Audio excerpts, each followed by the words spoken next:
What's going on, chat? Welcome back to another episode of the podcast. Um, this is a space where real conversations happen, unfiltered, uplifting, and unapologetically focused on growth. Twice a week, we dive into thought-provoking topics and sit down with some interesting people doing even more interesting things, all with one mission in mind: to be better than we were yesterday. So whether you're on the grind, you're in your zone, or you just need a little motivation to keep pushing, this podcast is for you. Today's guest, Cody Morton, UPike graduate with a bachelor's degree in business and a master's in business as well. Cody, also known as Morton or Doherty or whatever you may call him. He's currently a substitute teacher in Jefferson County, assistant coach at Fern Creek. He's a PO at UPike and has a goal of being an athletic director down the road. A really good friend of mine, absolute cornball. So today's podcast, if anything, should be funny. But everybody welcome Cody Morton. How you doing, Doherty? What's up, man? How you doing? I'm living a dream, man. So how did you get into this Fern Creek route, bro? At the alma mater. Oh, also I left it out the intro, but he also is from Neville. So Oh yeah, my buddy was out looking for a new head coaching job, and he applied to like Mail because he's at Mail before, and well, he landed on Fern Creek. Kind of reached out to me and asked me if I would even be interested in coaching, and I was like, you know what, sure, why not? Let's get into it since first for everything, and well, you he kind of told need me it was it too Fern for a Creek. resume builder, anyways. So Yeah, big time. And then as soon as he said it was Fern Creek, I was like, oh no, here we go. So rightfully he brought so. me I on. mean, I doubt it's Yeah, changed as much as it was when I was there. it's changed a lot. It's changed a lot since we were in school. I mean, Fern Creek was always the dark horse, I guess you could say. They weren't the name didn't pop on your schedule like, oh, we have to play Fern Yeah. Creek, but you knew it was going to be a dogfight when you Right. played them. Um, they still got that grit in them, but this year was a little down. They Yeah, lost bro, 20 some odd seniors. dude, I They heard lost y'all 20 lost some to odd. Seneca, bro. We didn't lose to Seneca. I heard, well, okay, you didn't lose to We Seneca at all. no. Okay, I heard it, down the grapevine, Fern Creek lost to Seneca, and I said, huh? No. We beat Central and Seneca our first two games, Okay. and then went on a big losing streak. What, We what, lost to we lost to Whitfield. Probably what you're thinking. uh, I mean, we didn't lose to them Yeah. either, but I don't know. I think No. Seneca's worse. Seneca's definitely worse. Um. Dude, I didn't lose to Yeah. I mean Seneca they in lost. 4 years. Yeah. No. I think we beat Seneca like 30 something to Okay, all 2. right, okay. Yeah, dude, we went and played at Seneca one year. That's dude, that's one of my like one of the, I guess, hazing is what they call it nowadays. Oh yeah, yeah. But we had this senior on the team who he tried really hard. He just wasn't a baseball player, Yeah. and we were leaving to go to Seneca, and I told him that he needed to bring the away bases. So like I'm sure it's still there, but the two racks of bases, yeah. So Yep. we told him like one's the home bases and one's the away bases. No, one is the home bases and one's game bases and one practice bases. Mhm. So I told him, yo, we need the away bases, and he's like, no, stop messing around. I'm like, no, for real, like get them on the bus, let's go. So we're all on the bus. Hey, where's he at? Here he comes pulling that cart. And we lose it, bro. We're like, no shot. This man brought the bases. And Gross, every time that happened, Gross was in a position of like, I want to laugh, but I'm mad. Like, I want to laugh that Yeah. you fell for this, but at the same time, I'm mad that you fell for it. So Gross was like, "You have 5 minutes to get that back in the dugout and be back on this bus, or we're leaving without you." And then he just like he comes back on the bus and he makes eye contact with me, and I'm like, "Oh man, I'm for sure in for it." But no, it was that was good. And then we went to Seneca, and they had it was basically a sandbox as an infield. Yeah, yeah, yeah. It was ugly. Yeah, that game was really bad, you know. I literally I started coaching third base like halfway through the game, and it was what we did in school where it was just station to station, just don't run. Like no. And Oh, because y'all are up so big. yeah, and so like we were trying. I mean, I told my kids to go up there and pretty much either A, swing at everything, or B, don't swing at all. And I mean, they just couldn't throw strikes, and so it was just a walk party.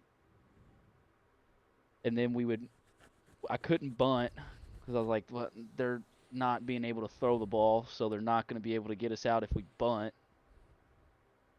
And then if we hit a ground ball, they'd botch the play, and so that was the longest 3 innings that I've ever played or ever coached in or anything. I mean, it took about 4 hours for us to play that game. It's cooked. Yeah. Do you have any of those moments like the like messing with the young guy moments where you tell him something, Yeah, we definitely have a couple of those. or like as a coach, or are you talking about as a player? We've had both, Oh, obviously. As a coach, I got to witness it once, and then I did it once, of course, just messing with the kid. Um, but the keys to the batter's box, that's always a good one. Um, that's a we good told one. them the kids said that we needed keys to the batter's box, and they were in center field behind the batter's eye. And so this is like last 5 minutes of practice. Like we're cleaning up, getting ready to leave, and next thing I know, I look over and I see this kid dead sprint out to center field and jump the fence. And he like comes back. He like is screaming from center field, like I can't find the keys, and I lost it. Like I couldn't at that point. I couldn't contain it no more. The coach had just completely left me. I was like, I'm not a coach no more. I've got to laugh at this. That's good. And Honestly, then I think there was one that was really elaborate when I was in school, and the AD got involved, and the girls' softball coach got involved. They send this poor freshman guy's like, "Hey, we need bullets for the radar gun," which is so good. That's so good. Keys to the batter's box doesn't make sense. Bullets to the radar gun, you don't know. You're like, okay, all right, that sounds legit. yeah, So he's like, you got to go to the AD and ask for bullets for the radar gun. The AD keeps them in his desk. So he's like, okay. So he goes to the AD and he's like, hey, Gross needs bullets for the radar gun. And the guy's like, okay, I'll give you the keys. I'll give you the bullets to the radar gun if you go to the softball coach and ask him for the left-handed fungo. So he's like, okay. So he goes to the softball coach. And he's like, hey, we need to get the bullets for the radar gun. AD said I need to come to you and get the left-handed fungo. And he's like, that's not going to work, though. And the kid's like I'm just trying to do what I'm told. And the coach is like, yeah. He said, okay, you tell Gross that I need a spare battery for home plate. I'll give you the fungo. You give it to the AD, and the AD will give you the bullets for the radar gun. And I want to say at this moment it's starting to set in that he knows he's on this wild goose chase that doesn't end. And he gets back to Gross, and he's like, look, I don't know if y'all are messing with me, but he said that he needs batteries for home plate. And Gross is like, oh, yeah. I think he went and got like a lawnmower battery or something and gave it to him. And then I'm assuming, I can only imagine, when he got to the softball field, granted, batteries aren't light. So like he carried it from the baseball field to the softball field. I'm assuming the softball coach just died laughing. I was curious to see how far he would have went with it. But the I jig think is up. I think that definitely could have ran for a while. No, for sure. Well, uh, we got another senior like football player, played 4 years of football, realized like I'm probably done. Picks up baseball his senior year. No business being a baseball player. We're out doing field work one day. He's like, "Hey, we got to dig up home plate to replace the batteries." He's like, "What are you talking about?" They're like, "How do you think the scoreboard works? You step on home plate, tracks a run." He's like, "Oh, okay." Well, we tell him, and it's just like we're sitting on it, like we're all doing whatever, and we look up, and he started digging up home plate, which you take a home plate, your whole dimensions are off. Yep. Same situation. Gross is mad, but also wants to laugh. Like, I can't believe you fell for this. But I think the bullets for the radar gun is definitely by far the best one that I've been a part of. That one's pretty good. Just Beat how down. everybody they were like, we know what we're doing. Like, we're gonna make this kid continue. And I think he missed that whole practice, just running around doing stuff to get the stuff that he got sent to do, which is so bad. But at the same time, dude, that's good. It's good because you got everybody on board without saying a Yeah, word to the it's other just like, well, person. it's such a bro thing. Like, it's like, okay, we're locked. But like the Lieutenant Fungo, you could have gave him a bat and he would have known the difference. You know what I mean? Yeah. So it's like up until the bullets for the radar gun, I think they had him. Because I mean, if the 80 was like, hey, like I don't have bullets for the radar gun, but I know Gross needs this, give him this, and see if he has this, they could have kept it going. But like, he knows, he probably, I would assume, knows what a bullet. And we went to Fern Creek, he knew what a bullet looked like. Yeah. Yeah, no kidding. We actually had a situation this year at Fern Creek about Another that. one? So they like exploded about this, and like I got an email through JCPS, and like they posted it all over the place, and they said like a firearm and all this.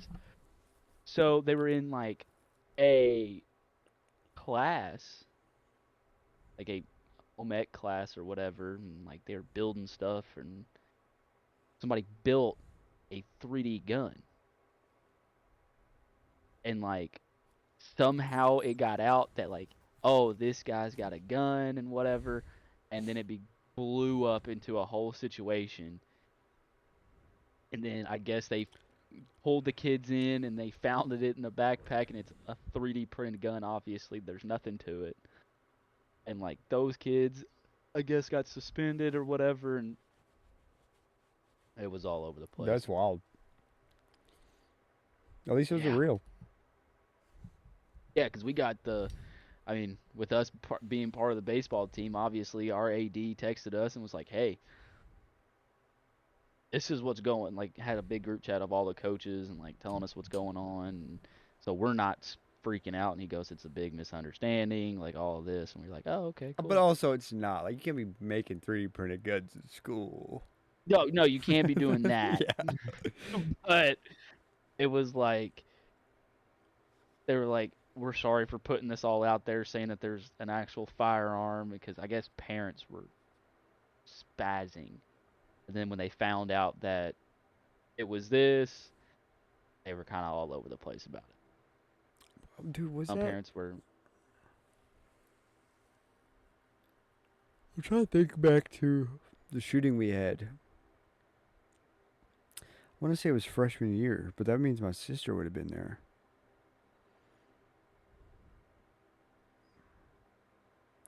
But I don't remember her it's been, being anything in the. I don't remember that at all. I just know it was just so like this is not happening. Like it was like so surreal. I didn't feel honestly. It didn't hit like this is real until I was watching the news, like at home, yeah, because like I'm a freshman boy. I don't hear gunshots, so I just think we're on lockdown. I'm gonna make the most of it. I'm gonna mac these shorties real quick. And then even like they kick the door, they knock, we don't open it. They kick the door. I almost get shot because my homeboy's girlfriend's like reaching in her pockets, and I'm like, not me. And then they're patting us down, aggressively grabbing penis, bro. Aggressively. And my buddy's in front of me, and he's a fool. He just got married, but he's a fool. They pat him down. They're like, what is that, a weapon? And he's like, that's a pencil. So I would sit. Then they aggressively grab my meat, and they're like, do you have a weapon? And I was like, you just grabbed my penis. Actually, this was unintentional, but it was kind of funny looking back. So they have a male, like they're doing pat downs, and everybody's in one line. And it's a guy, like a cop, a male cop.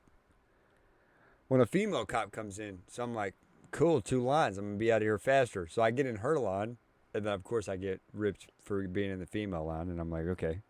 Also, what was funny, the teacher, vividly, I can't remember her name, but I remember what she looks like. She's like 5 foot tall. No joke. I remember we're on lockdown. Lights are off. We're in the corner. She's sobbing.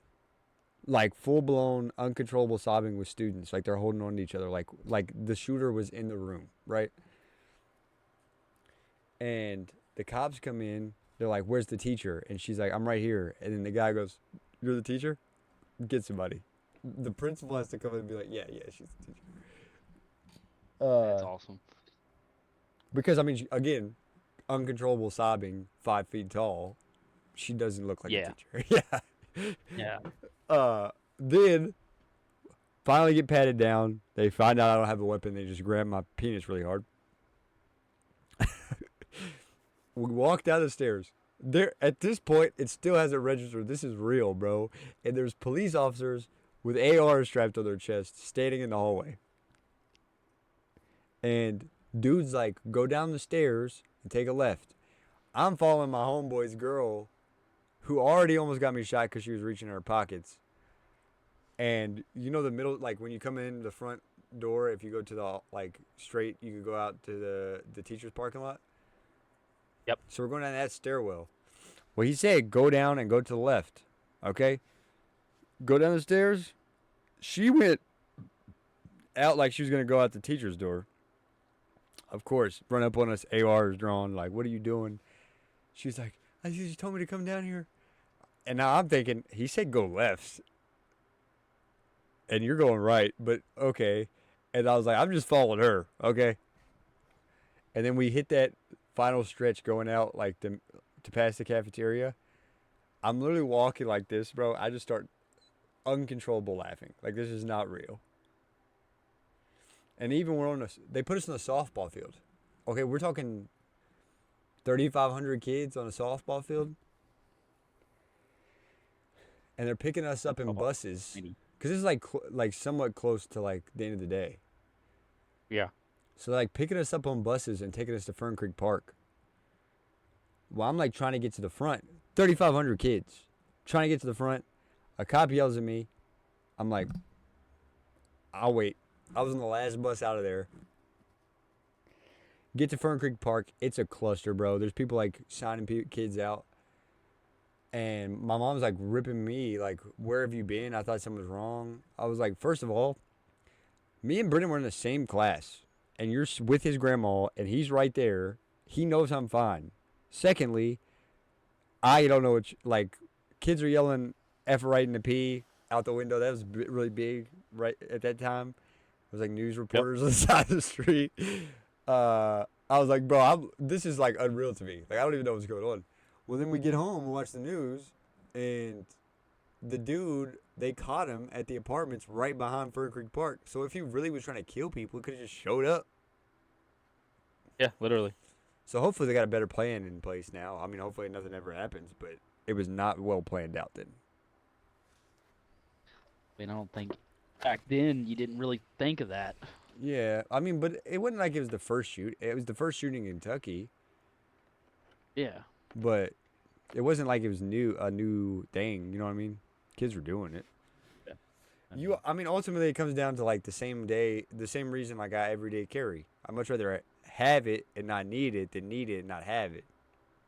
Yep, literally. So, kind of the same purpose. And then I find out once I get to college, right? And we're talking about it, like, yeah, shooters, whatever. And I'm like, yeah, like I was in one. So I tell them the story, the same exact story I just told you. They're like, "God, that's crazy." We did like, I found out in small town schools they did like training in home ec on like what to do if an active shooter came. And like every Yeah, classroom had probably. like potatoes or like golf balls, and then if they came in, they threw them at them. Yeah, that's what I'm saying. I'm telling you right now, if I go to shoot somebody and they throw a potato at me, it's up. You're getting the whole clip. I don't think golf balls. Okay, if you throw a golf ball hard enough and you hit the temple, you're fine. You might be okay. Or you said I can't If hurt a you with a if potato? okay, but like, let's be honest here. Some of the people in those classes are probably not going to throw it hard That's enough fair. to A, either get to the door, they might throw it 3 desk, or B, if it hits them, it's gonna just gonna. I'm trying to think of things that I would throw at somebody if they were like trying to come kill a whole bunch of people. Like a book, duct tape book. Like if you duct taped a book closed, that would be a good one. Mhm. Canned soup. Imagine getting hit with a can of soup. A butter sock.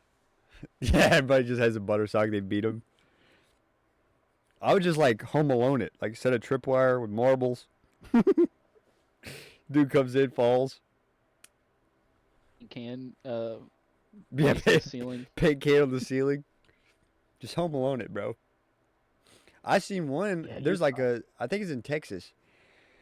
It looks like a whiteboard, but then like you like pull a lever or whatever, and it comes out into like a safe room that's bulletproof. That's sick. It's sad that we That have to okay. do That that, but like yeah, again, same premise though. I'd much rather have it, not need it, than need it, and not have it. yeah. Because ultimately, as a teacher, bro, that thought of like, if some stuff was to pop off, granted, like I guess it depends on the person. Of like, it's my responsibility to protect them. You know what I Hmm. mean? Yeah, I mean that's how I felt. I mean, becoming a teacher and teaching every day. I mean, you hear about it, and then like we practice it, and so it's very different being the adult in the room than just the kids sitting there like, oh, this is we have to do these drills or whatever. But it's like as an adult, you're like, we actually have to pay attention to Yeah. this. Like we were all just sitting there joking around, but it's like as a teacher and like you've seen stuff on the news as you've been growing up and stuff, it's like we actually have to pay attention to this. And plus, like my room that I had a big old science room and everything. So I had 2 doors that I mean, I had they pretty much as soon as I got in there, they made me take like black construction paper and like I pretty much stapled it to the door because I was like, I'm just not taping this. It's gonna fall with these rowdy kids. So I just stapled it to the door. Somehow made that work, but I had to cover every single one of my glasses just so like by chance like there's no way you can see in my room. Mm. The only good thing that came out of it was I did have a back closet that I had no idea if I was gonna be able to fit all the kids in there, but I mean that's pretty much like the best place I could have thought of You because stack them up. I mean, yeah, I granted, mean would you rather be comfortable or alive? alive. Exactly. But yeah, no, I mean, granted, I think that's the case a lot of times in general. Like, you grow a level of perspective, like, once you start, like, growing. Because even I can see it in my life, like, from the time it was me and Matea to now. Like, like if it's me and Matea, I don't care to have a drink. You know, I can get a little loose. I can still handle a situation. I'm Yeah. not drinking if I'm out with Evie. Like if me and Matea's out, Matea can do what she wants. I know that she's gonna. I don't. Matea's got this weird skill that whenever she needs to be serious when she's drunk, she can be. I don't know. But I don't drink when we're out with Evie. Not even a beer. So I like to that extent. Like as a kid, as a teenager, you're like, this is stupid. But as an adult, you're like, okay, this is necessary. Yeah. But also, big difference in a practice and a real thing. Oh, 100%. Also, I'll tell you something that I've told very little people about the shooting. I remember being on Twitter and seeing one of our like star athletes at Fern Creek.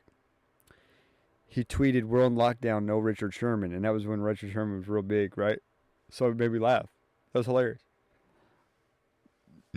Fast forward, we come back to school the next day. Or no, fast forward, I see that tweet, haha, funny time. At this point, still not registered this is real. We're standing on the softball field and I'm talking to one of the like teachers and he's like borderline tears. This is so sad. Like the creek was rising and I was like, I'm gonna walk away. That's still a thing. The creek is Yeah. rising. But I was like, I'm gonna walk Right away because I'm gonna laugh. So we come back to school the next day. We're in his class and he's like, I want everybody to. Like, I'm gonna give you out these cards, and I want you to write something that stood out about that day. Talking like everybody had died, right? Mm-hmm. Granted, somebody got hurt, but he's fine. So, okay, what's the only thing I can think about? That tweet. We're on lockdown, no Richard Sherman. So I wrote that on my card. Well, it was like one of those old school projectors where he's like putting the cards up and you could see it. And he puts my card up, and I'm smiling. That's hilarious. And he goes, "Who wrote this?" And I was like, "Yeah, guys, who wrote that?" But it was good. It was too good. Oh, 100%. I mean, I probably would have been there laughing Dude. too, 100%. It wouldn't have mattered. We're on lockdown, no Richard Sherman.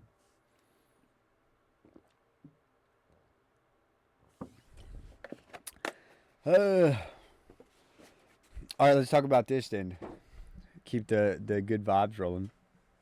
What's your favorite memory with me? Favorite memory with Yeah. you? I will say, chat, to preface this, Morton has not hung out with me since I've been reborn in the blood of Christ. So this story is not going to resemble who I am as a person today. God, there's a lot. There's a lot. I mean, obviously, we have freshman year when you kicked down my door because we wouldn't open it. That's good. I warned you. No, I was trying to open the door. Greg was not opening the door. That is not Let me on ask me. you this. Did you think that I couldn't kick the door open? No, I 100%. I saw the Tims walk down the hallway. I knew it was coming. I saw the red Tims. I knew if it came to it, you were going to kick down my door. So I did not think, oh, he's just bluffing. He's not going to kick down my door. So at 100%, I knew it was going to happen. I told Greg to open it, and he didn't open it, and therefore he broke our door. I did indeed. He actually locked Greg in it the very next day, and I had to go kick it down. Just so he could get to his RA interview. Yeah, that's good. And then I lied and said that some mysterious guy in all black kicked down my door. I don't know how they just didn't think that was completely off the wall. She did not care. No. See what else? Summer crew was good. Yeah, that was a good I remember group. putting down the tape on the stairs, and you got on my back while I was taping down the stairs. Still have that picture. That's a really good one. That was a good year. That was fun. I did not think I was going to have that much fun with it. Well, I told y'all from the jump, like, whatever you put into is what you're going to get out of it. Yeah, 100%. That's still what kids struggle with, like, until the last group that I had. They're like, this sucks. And I was like, yeah, I told you it was going to suck. I told you it was going to be fun. But if you make it fun, it's going to be a good time. I mean, once we got my pressure washer, like, I was locked in because it was hot. And then I was just pressure washing stuff, getting soaking wet, as I forgot that the stairs didn't have, like, the... Oh, yeah, you were in my second to last like, year, weren't you? No, you were my last year. I think it was your last. Yeah, because I didn't do it this year. Yeah. It was last summer. Yeah. Yeah, it wouldn't. I mean, granted, I had worse groups than this the last year, but no, it was a good time. Oh, favorite memory right here. Freshman year, my freshman year, getting my door knocked on at 3:30 in the morning by Caleb, telling me he needs help getting you out of the bathroom as you are laying in the first stall of Wickham on the first floor, drunk and not having fun. I was having a great time. Oh, you yeah. As you pissed in a trash can and then drop kicked it, and Yeah, so and I piss went and under I don't another know if kid's you door. heard, but I won the Super Bowl. You did win the Super Bowl. I do I remember was having that. a great time. Yeah, that was that was probably the best moment. One of my faves because I mean trying to get you Were you one down of the the people that hallway helped me? from the bathroom. Did you help carry me to my room? Yes. Not carry. You drug me. I was walking. Not very well, but I was walking.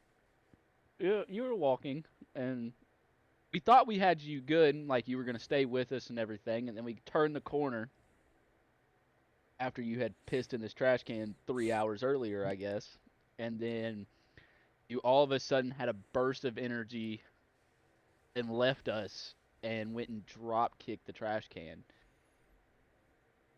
and then proceeded to be like, "Okay, I'm done," Yeah, I told and Caleb. then just sat there. I said, Caleb, go to my room and tell everybody to leave. Yep.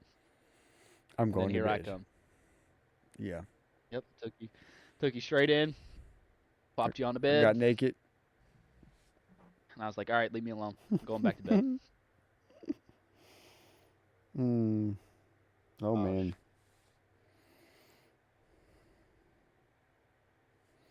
I And mean, honestly, the worst part about that is the amount that I drank. I would think that I would remember that, but I remember it vividly. yeah. I mean, you drank what, Jack, that night? No, it was Evan Williams. Yeah. I had a fifth and a That was handle and a couple Coronas. yeah, and they were gone. Yeah. Granted, I don't know. I don't get blacked out to the sense of like not remembering things, but like my ability to make decisions becomes foggy if I drink enough. Yeah. But also, I'm aware enough to know once I hit a certain point of drunkenness, you have to like you're not fun. Like nobody's having fun. You got to make yourself puke. That's where you found me in the floor of Wickham. Yep. I just walked in and you're laying on the floor, and then I'd say I probably got alcohol poisoning that night. yeah, because I remember walking in and you looking at me like, "Hey, Morton, what are Yeah. you doing?" I mean, granted, what I probably weighed like 170. Yeah, if that. I mean, that was really skinny, TJ. I mean, You were skinnier. if 170 is really skinny, TJ, then what am I now? Because I'm 150. You're 150. I lost 4 pounds since I started this diet. Jeez. But also, I can tell like my body feels better. The Yeah. biggest reason that I got on it is because I've just been so bloated, just eating like trash. So the detox hits hard, bro. hmm And I started at 155. I lost 2 pounds the first day. My problem is I haven't weighed myself a very long time. I don't think I want to What do you think? You're like because 180 right now? probably, and it ain't gonna good 180. Not a healthy 180. No, not even close. I mean, literally, as soon as I quit, well, as soon as my season ended, like the only stuff I did was with you all with summer crew that I was like lifting or doing anything like that, and that really didn't do anything.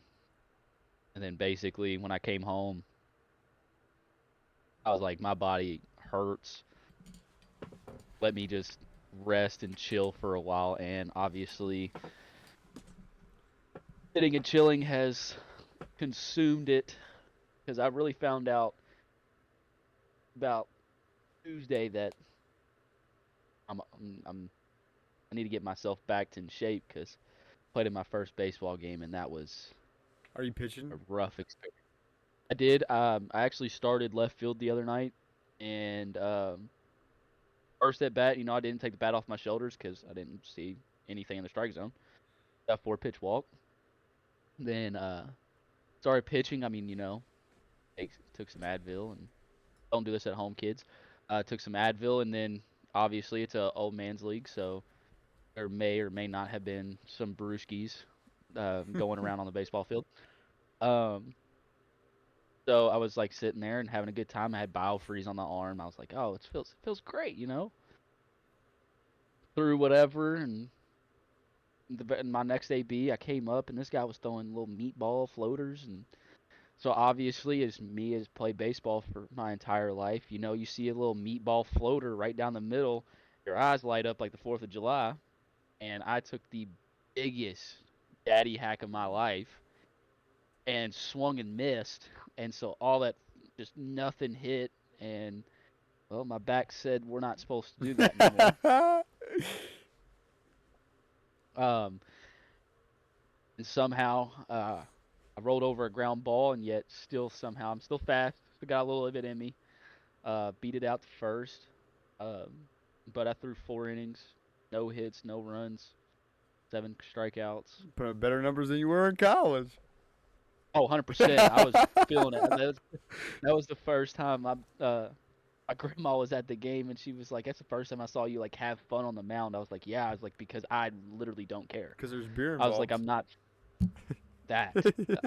And then also it was like, I'm not worried about losing my spot. Like I'm out here having fun. We're like, it's me and my other buddy that are in our 20s. The rest of my team is in their 30s. And so we're just out here having fun. If you need a fill in one day, hit me, bro. I wouldn't mind to play. Dude, it's honestly, this is the most fun I've ever had playing baseball. And I've only played one game. And I mean, I had so much fun. I was out there just joking around. I did have to get serious on one batter though. That only one.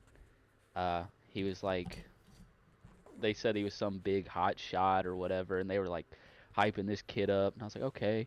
Well, he hit a home run his first AB, and I was like, oh, okay.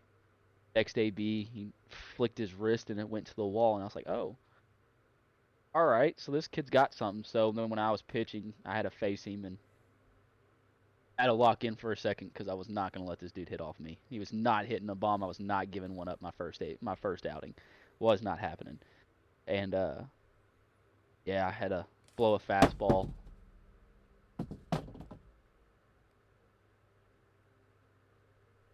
That's creepy. Blew a fastball by him. Then my changeup somehow was working. Hadn't thrown it in so long. Don't know how that was even remotely coming out of my hand good.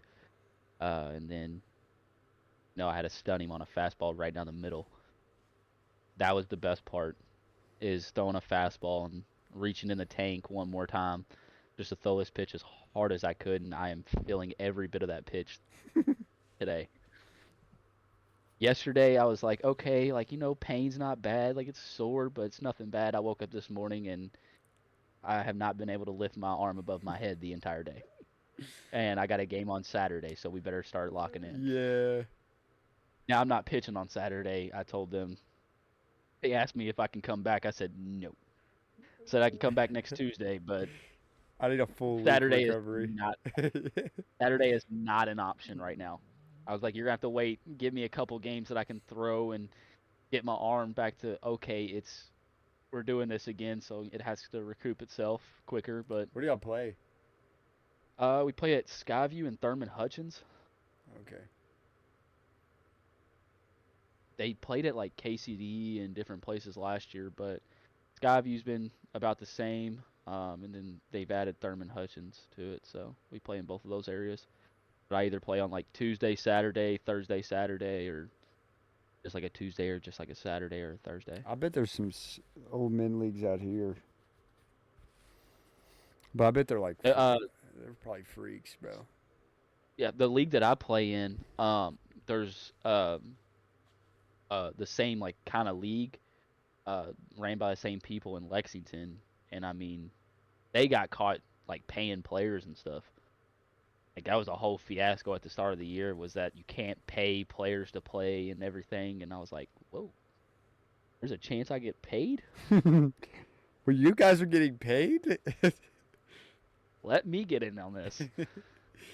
Um, but no, I mean, just playing this dude, it's so much fun. Like we're out there just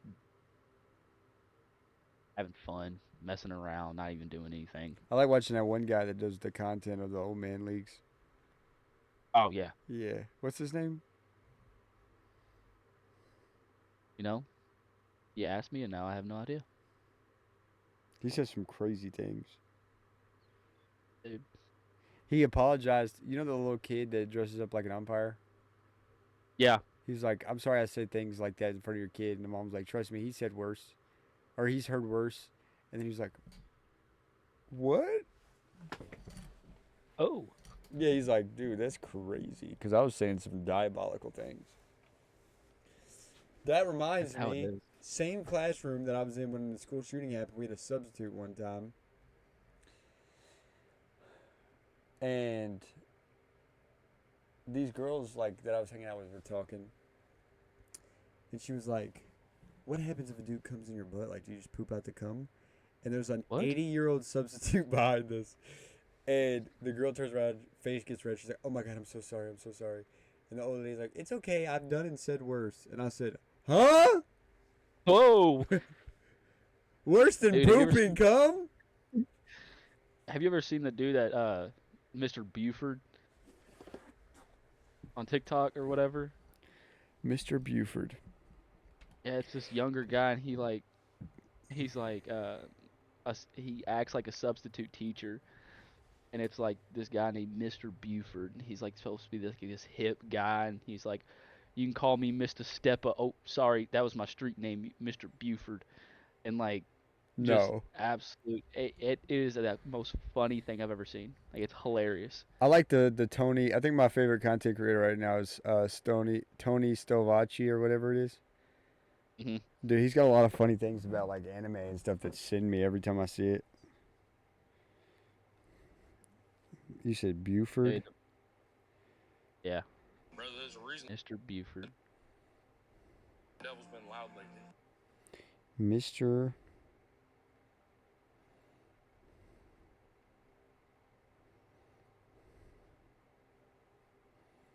I mean, I guess it makes sense that that's your.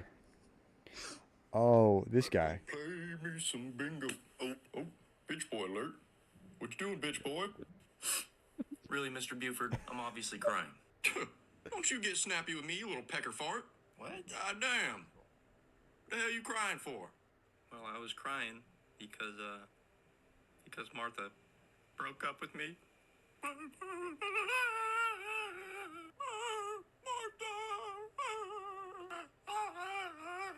All right. Damn. Sorry. Quit goddamn crying. You're scaring me. What? You're crying ugly as hell. Come on, Jesus. Look like a baby bird waiting to get fed. Really? You look like a pissed off reptile. God damn. Do you have anything useful to say? Quit being a little bitch. Come on, Mr. Buford. Shit, man. The last time I cried was in the middle of war when I took a hand grenade up the sphincter. Did you just say up? Well, I got a front pocket full of butterscotch. I'm gonna go try and bag me some old broads at bingo. Peace out, puss lip. Can I come with? Yeah, no, I didn't know that he did that. I like him though. He's funny. People that have been popping up on my Instagram reels are diabolical. Dude, if Instagram reels are a lot of bad. my TikTok now is like face stuff, but if I'm going for a laugh, bro, I'm pulling up Instagram Reels, bro. They get wicked. Right now it's been a lot of Duke, and then Gomez? yeah, Yeah, that's for sure. I can see that. Are you okay? I think my brother might have fell.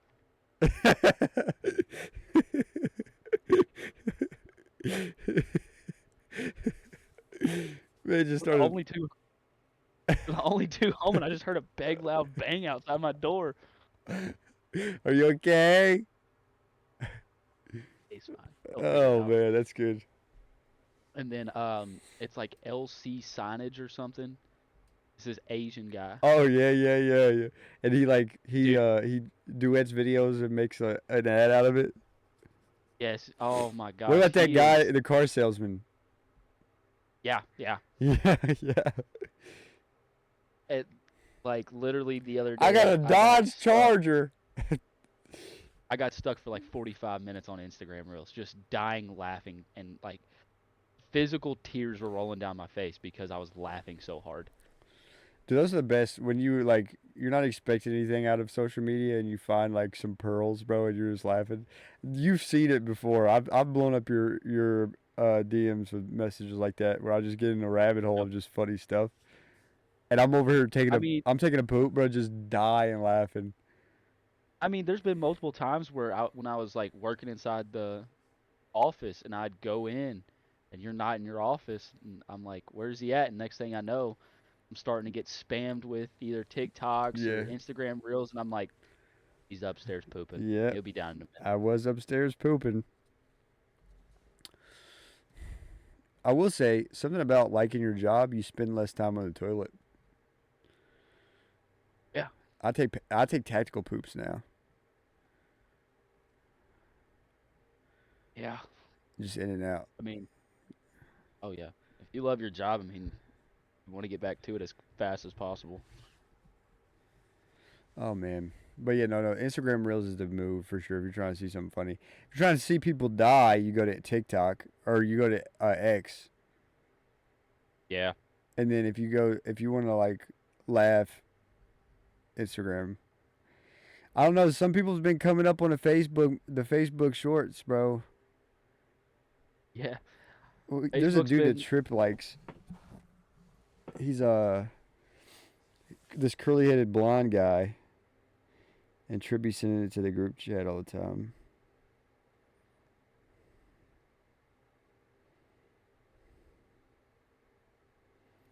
Where's he at?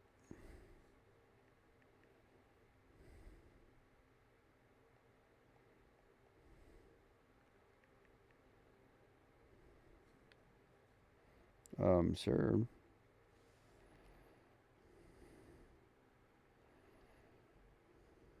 Dude, it's hot in here.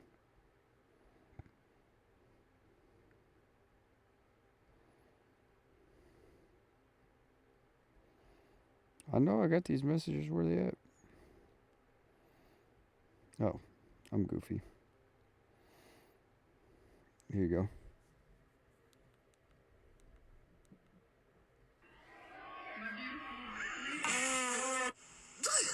No, that's not a good one.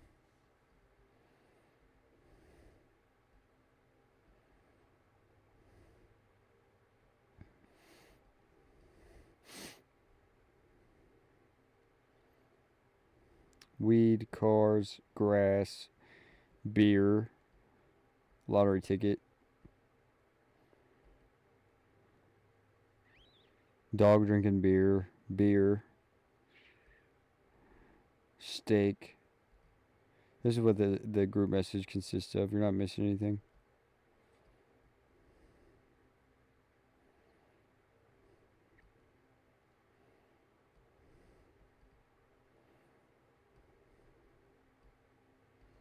But I went through my photos the other day and found some pearls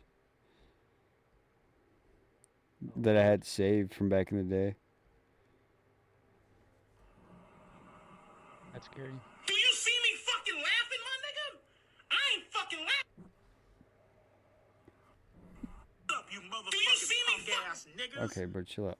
Up, you motherfucking punk ass niggas. It's your boy. Eat that pussy fofo to the motherfucking 5. I don't know. I'm gonna play this sound and then I'm gonna show you.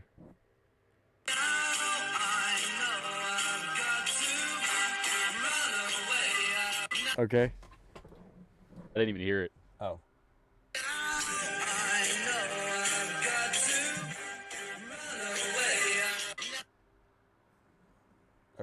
And this is the video.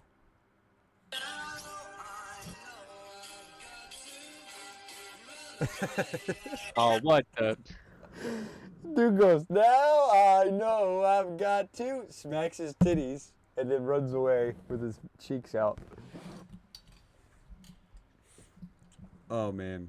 This is just out of curiosity. What's the first thing that comes up when I go to Instagram Reels? Body allowed to get a bongo on the plane? No, if you do an air marshal, break it. Working our asses. You guys, get off your asses and back to work. Come on, man. We're taking a break. Fuck your break. There's 15 cars here that need to be serviced. Now get back to it. Listen here, fucker. You want Oh, okay. service around here.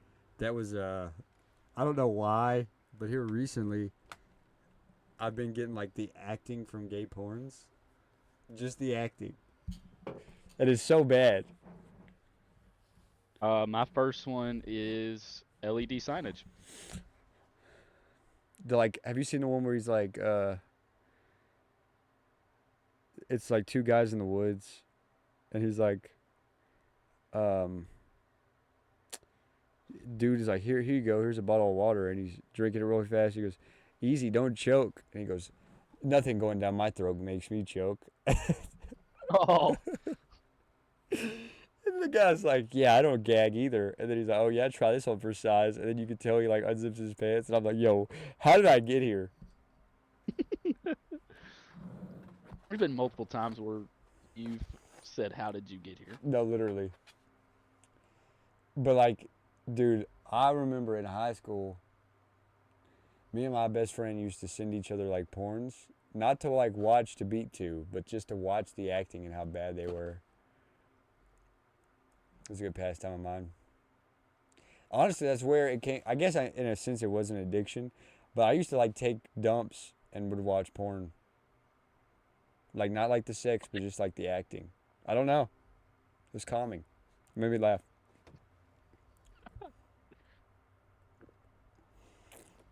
Porn watching while taking a dump is wild. Listen, have you seen the one where the guy's like in the bathtub and the girl comes in and she's like, you can't be on you need a lifeguard when you're in the pool. And he goes, lady, this is a hot tub. Or he goes, This ain't a pool. lady, this is is a bathtub. bathtub. Yeah. Jacking off all by yourself, handsome? Oh, man. But no, it's just gold, bro. It makes me laugh. It's so bad. Dude, I watched one, I think my favorite one. The acting was so terrible. I probably watched it 20 times. It's like, what's that, Stockholm Syndrome? Where you like fall in love for the people that kidnap you? Yeah. It was like that setup, right? But the intro, this girl's driving like a brand new car and has the hood popped, and she's like checking the oil, and she's like, piece of junk. And then some guy, and she's like trying to put the oil thing back and pokes herself with a needle, and then like it goes black, and then she's like tied up in a bathroom, and it's like a super nice bathroom, and I'm like, bro, what is this? And then there's another girl in her car, and she like gets a phone call. It's an emergency, so she tries to rush to put the key in the ignition and gets poked by a needle, and then she wakes up in the same bathroom, and I'm like, bro, what is this? This isn't even accurate. That's insane. But I watched that so many times, and I sent it to my boy like, yo, you gotta watch this. It's crazy. You didn't have anything weird like that with your boys? No, I don't think so. I think you're lying. I know we didn't send each other porn videos. I can tell you that. That one didn't happen. What's the worst thing I've sent you? My balls?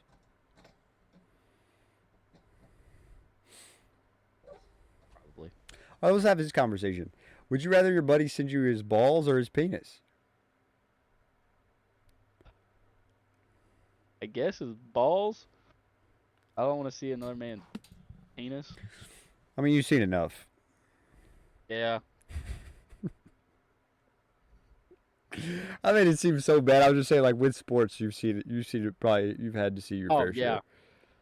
I mean, in high school, we would have weights at 6:30 in the morning, and I mean we're going to class right after we get done, so we're having to take showers in the locker room, and I mean you see plenty of them there. Yeah. You just like, that's where you grow up. It's like, You're like, why am I like I'm not life gives you staring at another lemons. dude's. That's where it's like a incoming freshman. You're like, what is this? And Yeah. then you're by like week 2, you're just like, just gonna go in here and take a shower. Yeah, we had a rule whenever we took showers in high school for football. You had to have a washcloth, and we loinclothed it up. Everybody had one. We'll say a couple of the guys, the loincloth wasn't long enough. If you're catching the drift. But, I mean, it definitely comes with the territory. But at the same time, I said the same thing. I'm much rather you send me a picture of your balls than your penis. Yeah. But Unless I got a bump, and then I gotta ask a question. I mean, if I had Does to, this bump look weird? if I had to choose, it would be nothing. I don't want any pictures. Yeah, no. Okay, balls or butthole? None of these. Above. What? Okay, let me ask this: what's the gayest thing a dude can send you?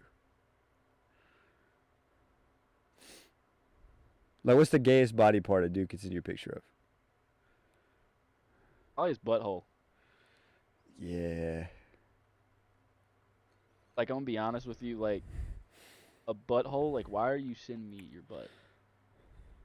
Like, why are you, first of all, you had to sit your phone down, Spread your cheeks. spread your cheeks, and take the picture of your butthole. And then look at the picture I and be can like, see yeah, it. I'm sending this. And, like, just to think, like, why would you send that to your homeboy? First of all, why are you taking pictures Yeah, of yeah. Yeah, that's But- crazy. That's crazy work. Also, too, I think to the extent, like, for people who played sports and, like, been in an environment where you see dudes naked, it's just, like, you're desensitized to it. It's like, okay. Yeah, I mean, Like, if I saw a dude walking down the street and he was naked, I'd be like, yo, what the heck is going on here? yeah, it'd probably be like, it would certainly be a double take because you wouldn't even realize it the first time, and then you'd be like, oh, that's not normal. Yeah, what is this dude on?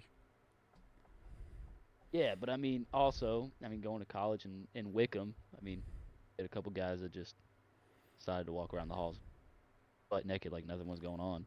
Yeah. Like other people didn't live on the floor. That was interesting. Yeah. I mean, so, like, you know how the Wickham had the shower curtains in the stalls? Yeah. I didn't use the shower curtain. I mean, there's no reason to. Yeah, well, honestly, I mean, I guess just to block the crack, but at the same time, who's looking through the? I did have one guy look through the crack, but I don't care. I mean, you were there for the famous pooping in the Yeah, it stall. was, bro.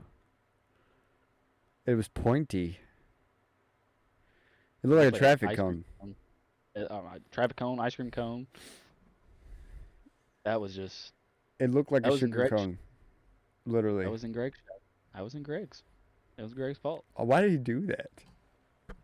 I mean, Greg literally told him that if he didn't have the balls to do it, and he showed him he had the balls Bro, to do it. this man, a little bit of, like, kudos. This man had the Did I just have a seizure? This man had the balls to force out a poop.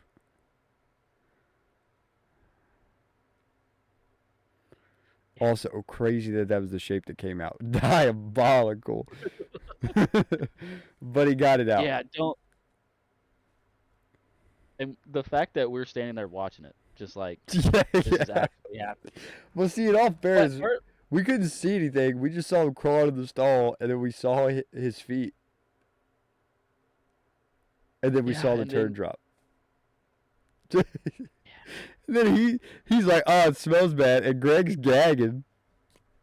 in the shower. And I want to say we started gagging because they're gagging. Yeah, I did. And then one of whoever I don't know who did it. Somebody walked over and put their phone above the stall and like took a video of the turd on the floor and then pointed it up to Greg, and Greg's like still in the shower with the turd right outside of it. Yeah. Wild. I don't know what, dude. Okay, so circumstance wise, that was haha funny joke. He picked it up, he threw it in the toilet. But there was at the same time, do you remember that meeting that we had because people was pooping in the shower and stomping it down the drains? Yes, Disgusting. that's foul. Like I didn't understand that one. Who is it? I think it's Joey Diaz said that he used to poop in his hand or like poop in the shower and then he like turds and then he'd bend over, pick them up and toss them in the toilet. That is so foul. And he Yeah. said his wife saw it one time and made him stop doing it. That dude. That's- I've had to pick up poop barehanded one time and it wasn't mine, it was a dog's. I mean, when you all went and I can't do it. I like you telling me like I had to take Rocket out and stuff. When I took him out and I had to pick up his poop. Oh, brother, I was gagging one time. Oh, dude, his Like, his were stout. Oh man, as soon as I got down to pick it up, it just instant caught a weef, and I was like, "Oh man, this one's bad." I'm sitting out there absolutely gagging. I was like, "This one's the bad one." I knew one was coming. Dude, Here it no, is. one night he pooped right outside. Cool. Bam, bagged it. Use my last bag. I take him in. As he's going upstairs, he poops on the steps. I'm like, nice. Mm. So I go to the apartment, I get another bag, I come back, I pick up the poop that is on the ground in the stairwell.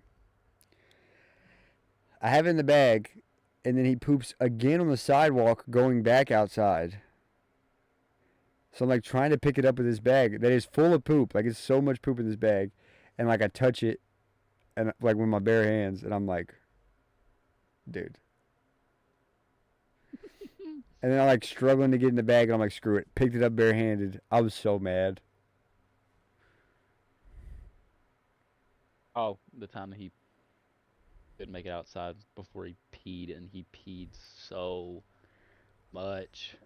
Which time? You were Yeah, just he's like, done it a lot. well, there was one time that I was with you, and I mean, we didn't get down 2 flights of stairs, and he was like, ripping it.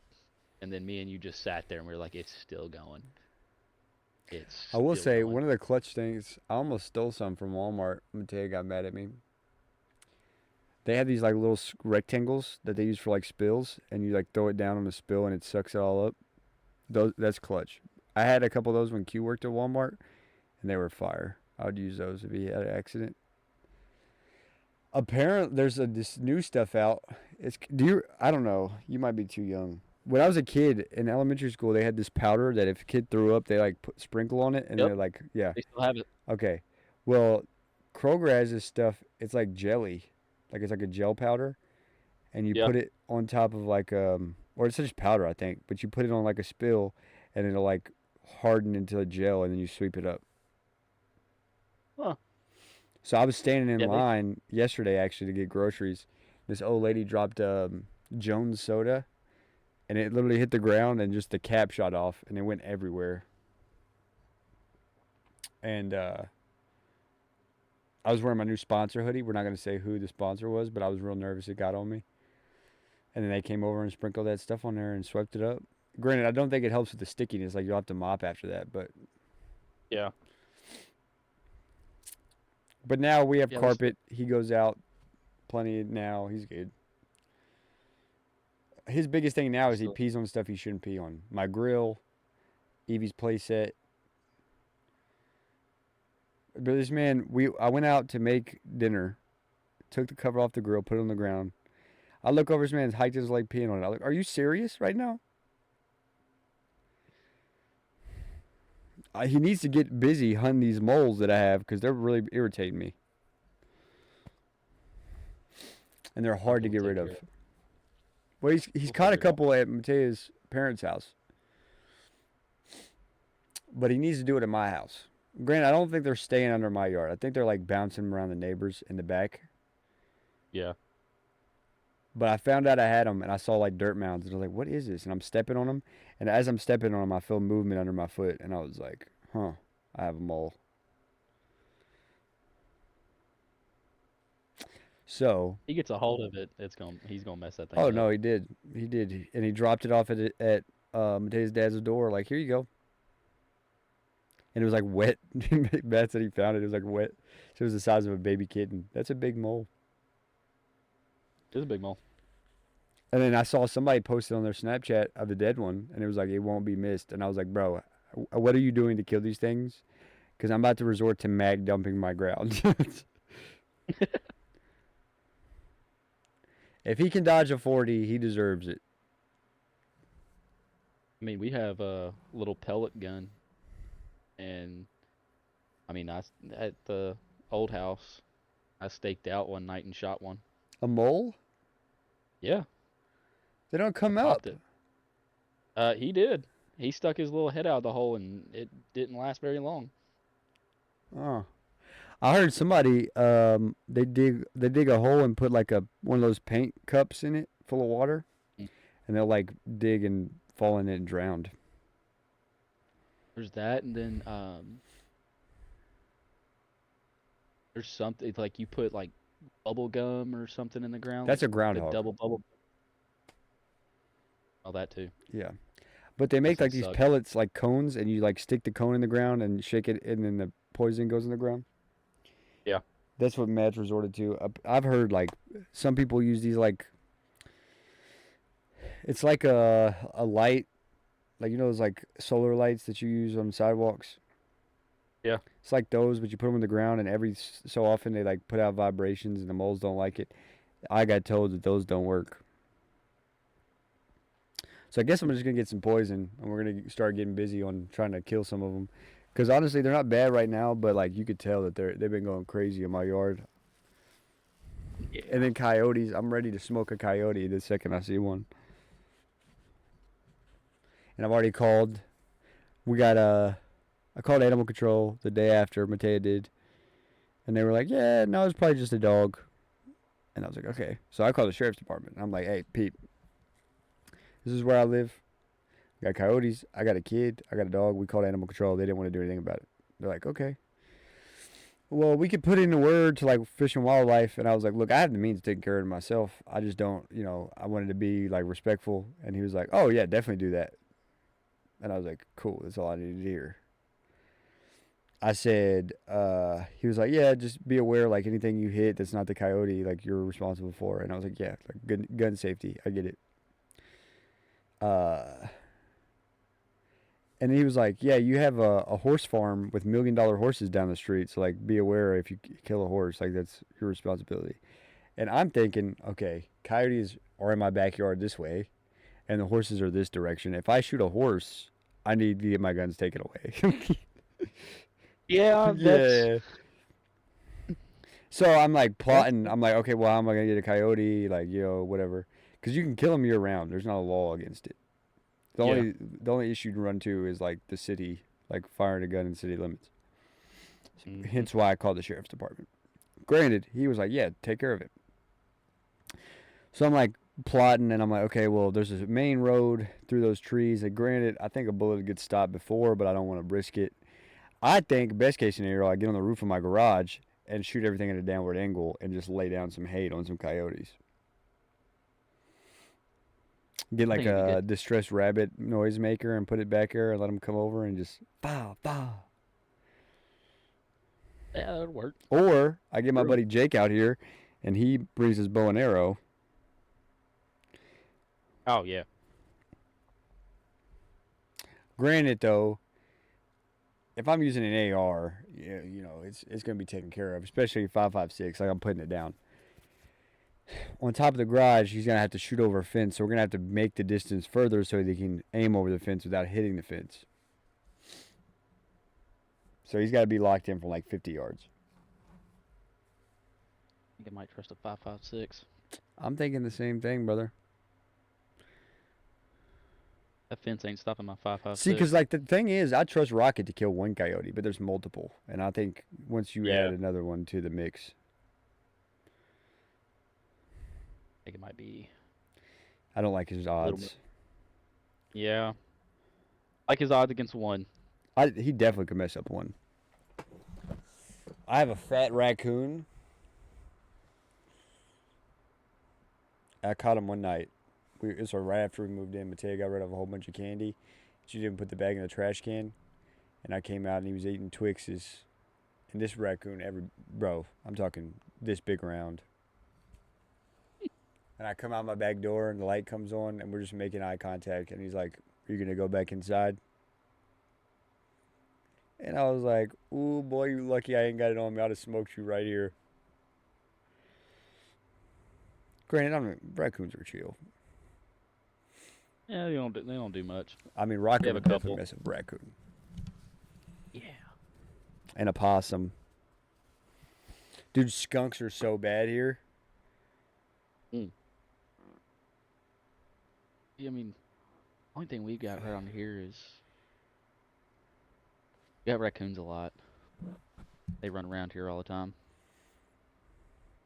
They try to get in our trash cans. Have to go outside and chase them. When I first bought that grill, I had it like up against my garage, and the trash can was to the right of it. And I went out like one day, and I saw like footprints where the raccoon was on the grill trying to get into the trash. And I was like, never again. I'm gonna get I don't know how botulism. they get. I don't know how they get in our trash cans. They're smart. No idea. I mean, you should see some of the ring camera footage of me chasing a raccoon around the house is pretty funny. Dude. I just want to be out in the middle of nowhere.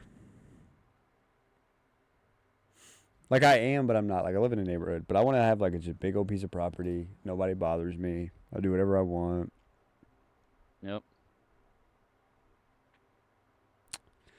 But also like Florida,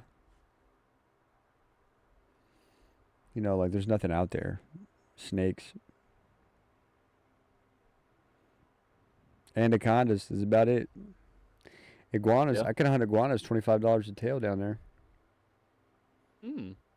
It's a 22. Hey, we love shooting 22s. I think it's $15 a tail, and then anacondas, like big snakes, are like $25 a foot. But here's my thing: I'm not going snake hunting by myself. If I get a 13-foot anaconda, I don't like my odds. I'm 155 pounds. Yeah, might be a little I'll get some guys rough together. there. I'll get some guys together. I want to go alligator hunting.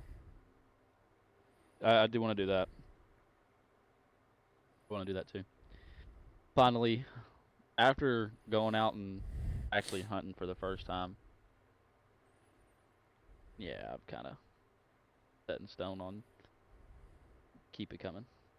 Yeah, Jake's talking about getting me out there. We'll see. I won't mind it.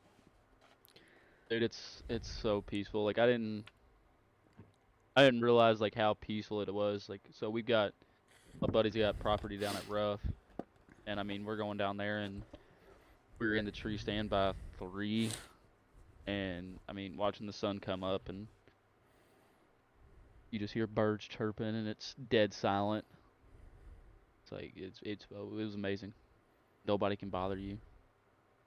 Like me and my buddy are just sitting in a blind, just chilling. There's absolutely nothing.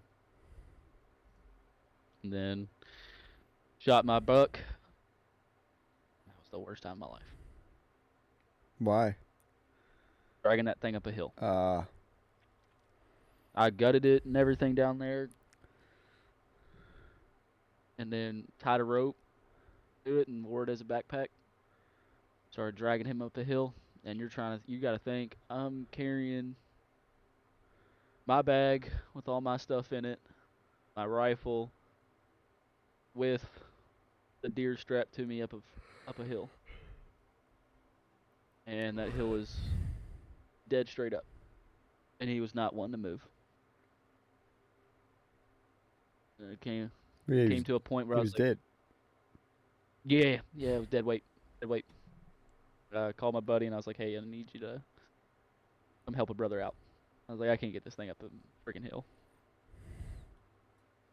But yeah, I don't know. I exploded that thing though. Exploded it. That's what you said. That Yeah, was I'd the like to first time go. I want to go like elk hunting. I I wouldn't mind going bear hunting. want to go kill a zebra. Why wouldn't you? It's an exotic animal that you can have on your wall. Yeah, but at the same And say time, I you're not. shot a zebra. But yeah, but then it's just for game at that point. It's not for like eating purposes. Ultimately, if you kill something like that, you eat some of it and then you just give it to like a village in Africa. Fine. They need it. Yeah, I guess. I I mean, mean, yeah, they do, but at the same time, it's just like me killing things. I mean, my buddy's killed a monkey, and like in his garage has like a stuffed monkey in his, and it's awesome. moose. I want a moose so bad, bro. I want to kill a moose solely so I can put its head on the wall and put a kayak on its antlers. Yeah, I'm still waiting on my deer head, dude. I mean, I'm not ever gonna get that thing. I took it to the taxidermist. I dropped it off because I mean, I really didn't know how this works, so I was like, okay. So I took it to this other place that I know really well, and they weren't doing taxidermy that year. Well, this year, last year. So I was like, okay, I'll bring you and let you do all the meat, because I mean, they do a great job. So I took it there. I was like, yeah, I'm taking the head and go get it stuffed, and he's like, oh, okay. So I mean, I watched this dude freaking skin it and everything, and full experience. And then they hand me a trash bag. I'm like, okay. I watched this dude chop the head of my deer off with the skin still attached, drop it in a trash bag, and just hand it to me.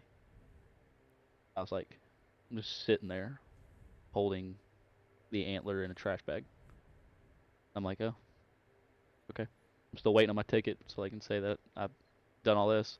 So I took it and dropped it off, and then um, the dude was like, I need half up front. I was like, okay. He's like, I'll go on ahead and get started. And then, because, I mean, it was an older guy that I dropped it off to. He was like, yeah, well, I'll go on ahead and get started. Just drop me that check off. And I was like, all right, cool. So I call him. I'm like, hey, I got the money. Are you in today? And he was like, yeah. Well, he was like, he said, nah, man. So I fell down my stairs and I have to get a knee and hip replacement. So I won't be able to get up to your head for a while. I was like, oh, okay. That's nice. So I called him 3 days ago, and he's like, yeah, I'm just now able to start walking again. So I haven't even attempted stairs yet. I was like, huh. You'll get it. It'll just take some time. Yeah, I mean, it was about 400 for a head to get mounted. That's not bad. No, and then get all my meat processed. It was about 250. How many pounds of meat you But I get off mean, of it? a lot. I don't know the exact number. I don't Been know where my eating it? paperwork is. Heck yeah. I got a lot of ground beef, which just tastes like hamburger. Like, I'm gonna be Venison. honest with you. Ground venison. Yeah, it just tastes like ground beef. Venison said ground beef. That's literally what it tastes like. It doesn't taste like venison. And I'm like, usually I'm used to it. And then the jerky, that was pretty good. Wish I got more of it. Still have my back straps down there. Haven't started on those yet. I'm trying to find different ways. I'm having a buddy smoke one of them. I don't know how it's gonna Listen, go. I told Jake, I was like, okay, if we go hunting and I get one, my only circumstance is I want a same day cook one. Like I want to cook a back strap same day. I want to eat it fresh. Yeah. But I took my back straps and I cut them in half. I got them cut in half. So I have four. I have like the 4 slices of it. I have a crap ton of steak that I haven't even started on. But we'll just like recently, what I've been doing is like just throwing in random things. Like I think the other night we had like hamburger helper, and instead of the hamburger, I used my deer meat. It was about the same. It tasted even better. I was like, perfect. I just been throwing in random things instead of hamburger. I've been This is putting more that in. lean, isn't it? Like it's a leaner meat Yeah. than beef. Yeah. I mean, it's really, really I've good. been messing around with different, like on this diet, bro. I got to keep it switched up so I don't get burnt out. Mm-hmm. And I did, the first night I did, I think I did 90-10. Mm-hmm. And it was like, it's just leaner meat usually is more dry. So like, it was dry. I did, actually did ground bison the first night. And that's a really lean Ooh. meat, so it was dry. And I realized I was doing like quarter pounds. Like I was doing probably a half a pound the first time, and this time around I need more than a quarter or more than a half pound, but not a full pound. So like I made a pound every time, and I'll always have Yeah. a quarter pound left. So I did a bison the first night, didn't eat it all. Ate it the next day with 90-10. It was just really dry. And then I went back to the store yesterday and got groceries, and I got 70-30. That was not dry. That was sopping wet. Yeah. I ate a whole rotisserie chicken last night for dinner. That's fire. Oh, dude, it was crack. I got some Famous Dave's seasoning. Oh, dude, with some Serrano spicy hot sauce. Dude, that banged. I was so hungry. So, like, I got off work, and I came home, and Mateo was like, yeah, I need to do this. And I was like, okay, well, we need to go to the grocery store. I was like, I'll go. Send me a list of stuff you want. She's doing some type of diet right now. And I left the house at like 6:30. And then I texted her some of the stuff they had that she wanted they didn't have. I get home, it's like 8:40. The biggest thing about this diet is you won't, like, once you eat, you're fine until your next meal time. Well, my body knows 7 o'clock, 7:30, it's time to eat. It's 9. I look her dead in her face. She's asleep. I, like, crouch over her, and I go, all the groceries are unpacked. I'm starving. I brought home a rotisserie chicken. What do you want to eat? She was like, I'll just do some chicken. Like, do you have enough? And I was like, yeah. I have a whole chicken. So, cut her off a little bit of the breast. Make her some rice, whatever. Sit down, rotisserie chicken. Season it up heavy. I got a little cup of hot sauce. I got a bowl of yogurt with some fruit and milk. Dude, I went to town. Also, I was surprised how full I got off that chicken. Dude, I did that a lot in college. I went to Walmart and got one of the little rotisserie chickens that they had. Yeah. Well, see, the thing is, the animal diet is like super strict. You can only eat animal products and fruit. So, like, no sugars. Granted, if we're talking, like, if we're being, like, serious, fruits would include, like, sugar cane. Yeah. So, like, you could technically do cane sugar. Hypothetically. So, I'm, like, looking. I'm trying to find, like, shortcuts of things I can do to, like, not get burnt out on ground beef. Because I love ground beef. Yeah. So, like, steak, ground beef. I can do chicken, salmon. I bought some salmon. I'm kind of 50-50 on fish. I don't really like it, but if it's good, I'll eat it. Well, I'm like, bro. So I'm like, hold on. A pumpkin's a fruit. So I Google it. Pumpkin's a fruit. It's got seeds. I'm like, say less. Got a can of pumpkin. The can literally says pumpkin. That's it. That's the only ingredient. I'm like, say less. I'm about to destroy this. It's going to be a night that I eat like chicken breast where they're so low in fat. I'm just going to carb load like crazy. So like tonight I had chicken breast. I had chicken tenders, like the tenderloins. I cooked them, 2 of them. I probably should have eaten 4, in all honesty. And I'm like, well, this isn't going to be enough. Like, I need some fat. So I cooked it in butter. Typically, if I'm eating chicken, then I'll do, like, cheese because it's a good fat source. And then, like, I'm eating some type of yogurt, so it's going to have some fat in it. But I literally sat down with, like, those, like, party-sized bowls of fresh fruit that's cut up.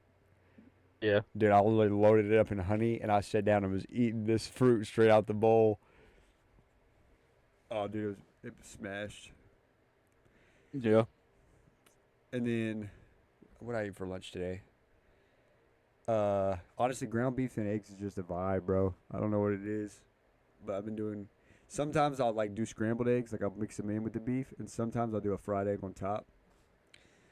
So that's what I had for lunch. I had 70-30 ground beef with 2 eggs and cheese and pickles.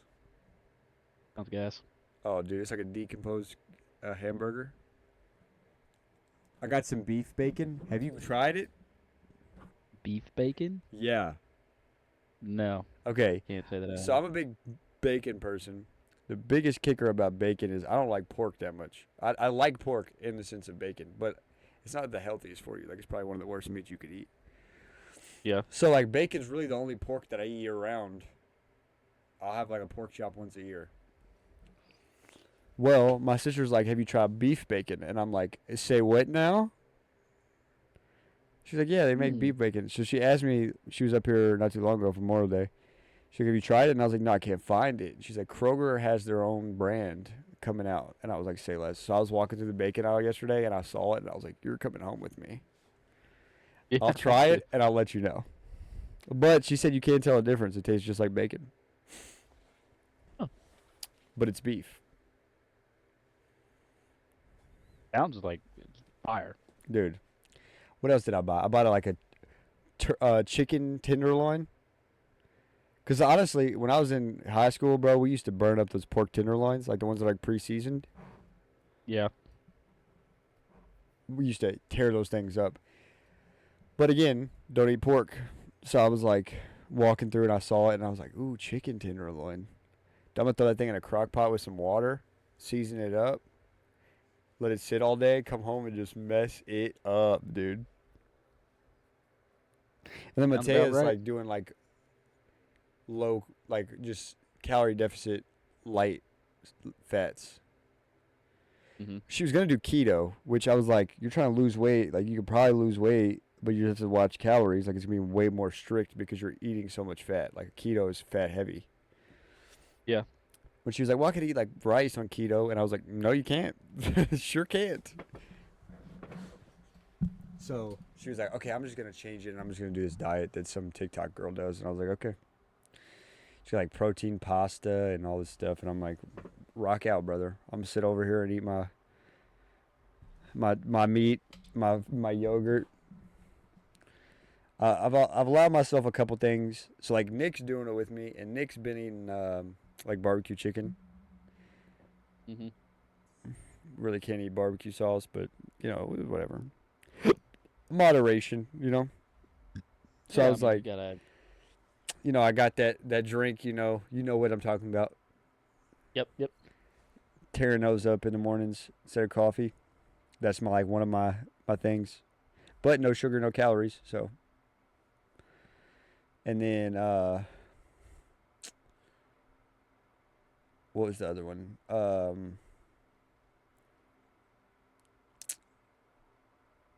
Like I'll allow myself to have like a juice of some kind, like a Gatorade. That's been my nightcap, bro. Gatorade, and I'm like, yes. Gas. I've been drinking Dude. water all day. Milk for dinner, juice. Like I'll drink like I have like there's this brand. It's expensive for how much it is. It's like half a gallon. It's like $8, but it's crack, dude. It's like passion fruit. They have passion fruit, watermelon, and it's like coconut water with real fruit juice. And dude, it's crack.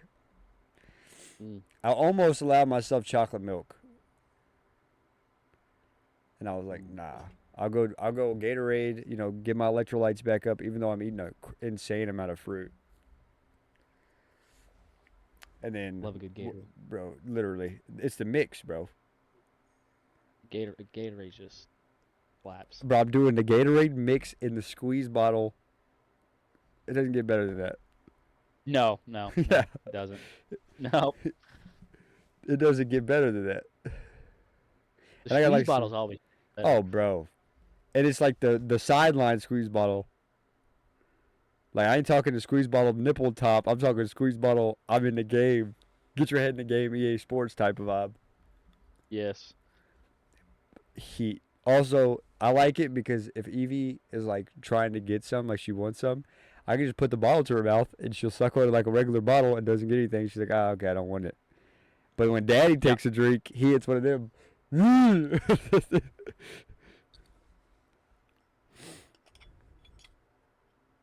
Oh, Hold on. I haven't. We're going to take a little break here for a second so I can handle something, and then we're going to come back. I got another topic. Yep, for sure.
So 3 days before the diet started, we went to Aldi just to look because we hadn't been.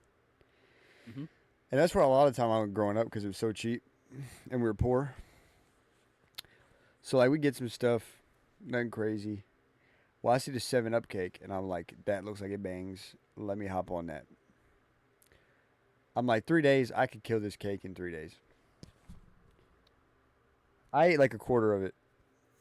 And it's just sitting on my counter staring at me every day. And I'm like, dude, I could eat that whole thing right now. Oh, 100%. But what the plan is, once we finish the diet, Nick's going to come down. We're going to do like a big reveal, like our physiques after the diet. And then Yeah. we're going to do this crazy like cheat meal of just like all the food that we wanted to eat the whole month that we didn't eat. Granted, we're going to feel like trash the next couple days. But Oh, yeah. I'm going to have to get some Indies. I'm going to need some of that chocolate cake Oh. from KFC. Ooh. KFC yeah. mashed potatoes and gravy. Dude, literally that's what my focus is. Like I just got to get through 2 months, and then I'm going ham, I'll have to. dude. But yeah, no, this man is eating gummy bears from Germany in front of me right now. Dude, it's day 2. So I start the diet on a Sunday. Monday I come home from work and like get greeted by the girls. They're outside. And what was Evie eating?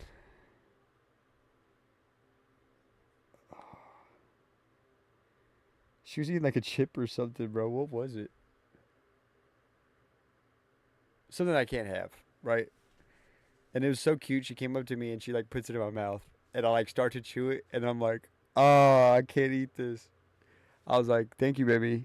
I was like, I appreciate it. And I like spit it out.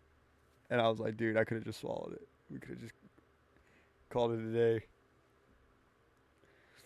But my biggest thing that sucked with the first time I did it is Matea didn't do it. Like she didn't do any type of diet. So like I'm making macaroni and cheese and rice and pasta and I can't eat it. I remember, bro, I was making mac and cheese, bro, and it got on my finger and I was like But I told her, I was like, look, I'm gonna tell you right now, I've never been a white rice guy. There's one place that I'm a white rice fiend. Well, granted, me and Matea do a lot of white rice. Like we do rice and chicken. Yeah. But the only place that I'm like white rice bangs, it's Qdoba, bro. Oh, dude, their white rice is amazing. Crack. So the other day, I'm over here making my food. Got rice going in the rice cooker. It smells so good, bro. And there's nothing, like it's just rice.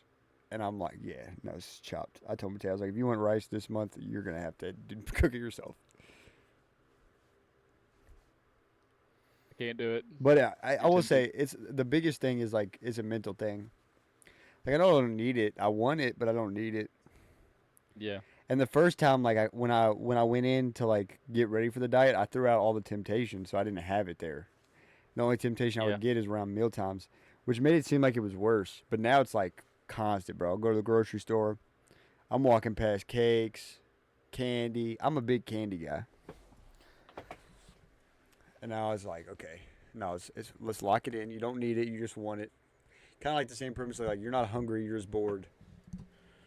Yeah. I do that a lot right now.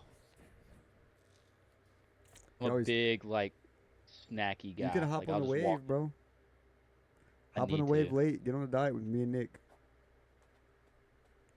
You got enough venison, bro. You could literally just eat venison the whole time. I could, literally. Like, my freezer is still overflowing with nothing but venison. Bro, you gotta come down one weekend. I do. And bring me some deer so I can eat that and mix it up. Well. I keep, bro, this man Jake, his memory's so bad. My memory's bad. But he got a deer and he was like, yo, I got a whole bunch of sausage, summer sausage. I'm like, run that up. Dude, I'm a fiend for summer sausage. Run that up. He's like, all right, you just gotta remind me. And I keep forgetting to remind him. And then he'll come down, or like I'll see him and I'll be like, you bring that sausage? And he'll be like, did you remind me? I'm like, no, I didn't. But he even said he's bad about, like, he'll make, like, a meal prep meal. Mhm. And then he'll walk out the door and be like, oh, I forgot this. And then he'll go back in, sit his food down, grab whatever he forgot, and then leave the food that he made just on the counter. Granted, if I do that, I just walk back to the house and pick it up. Like, literally, I'll walk to work every day. Yeah, see, I got bad because I mean, at school, like, so when I first got there, I was in another room, which was another teacher's, and so she had a fridge and a microwave.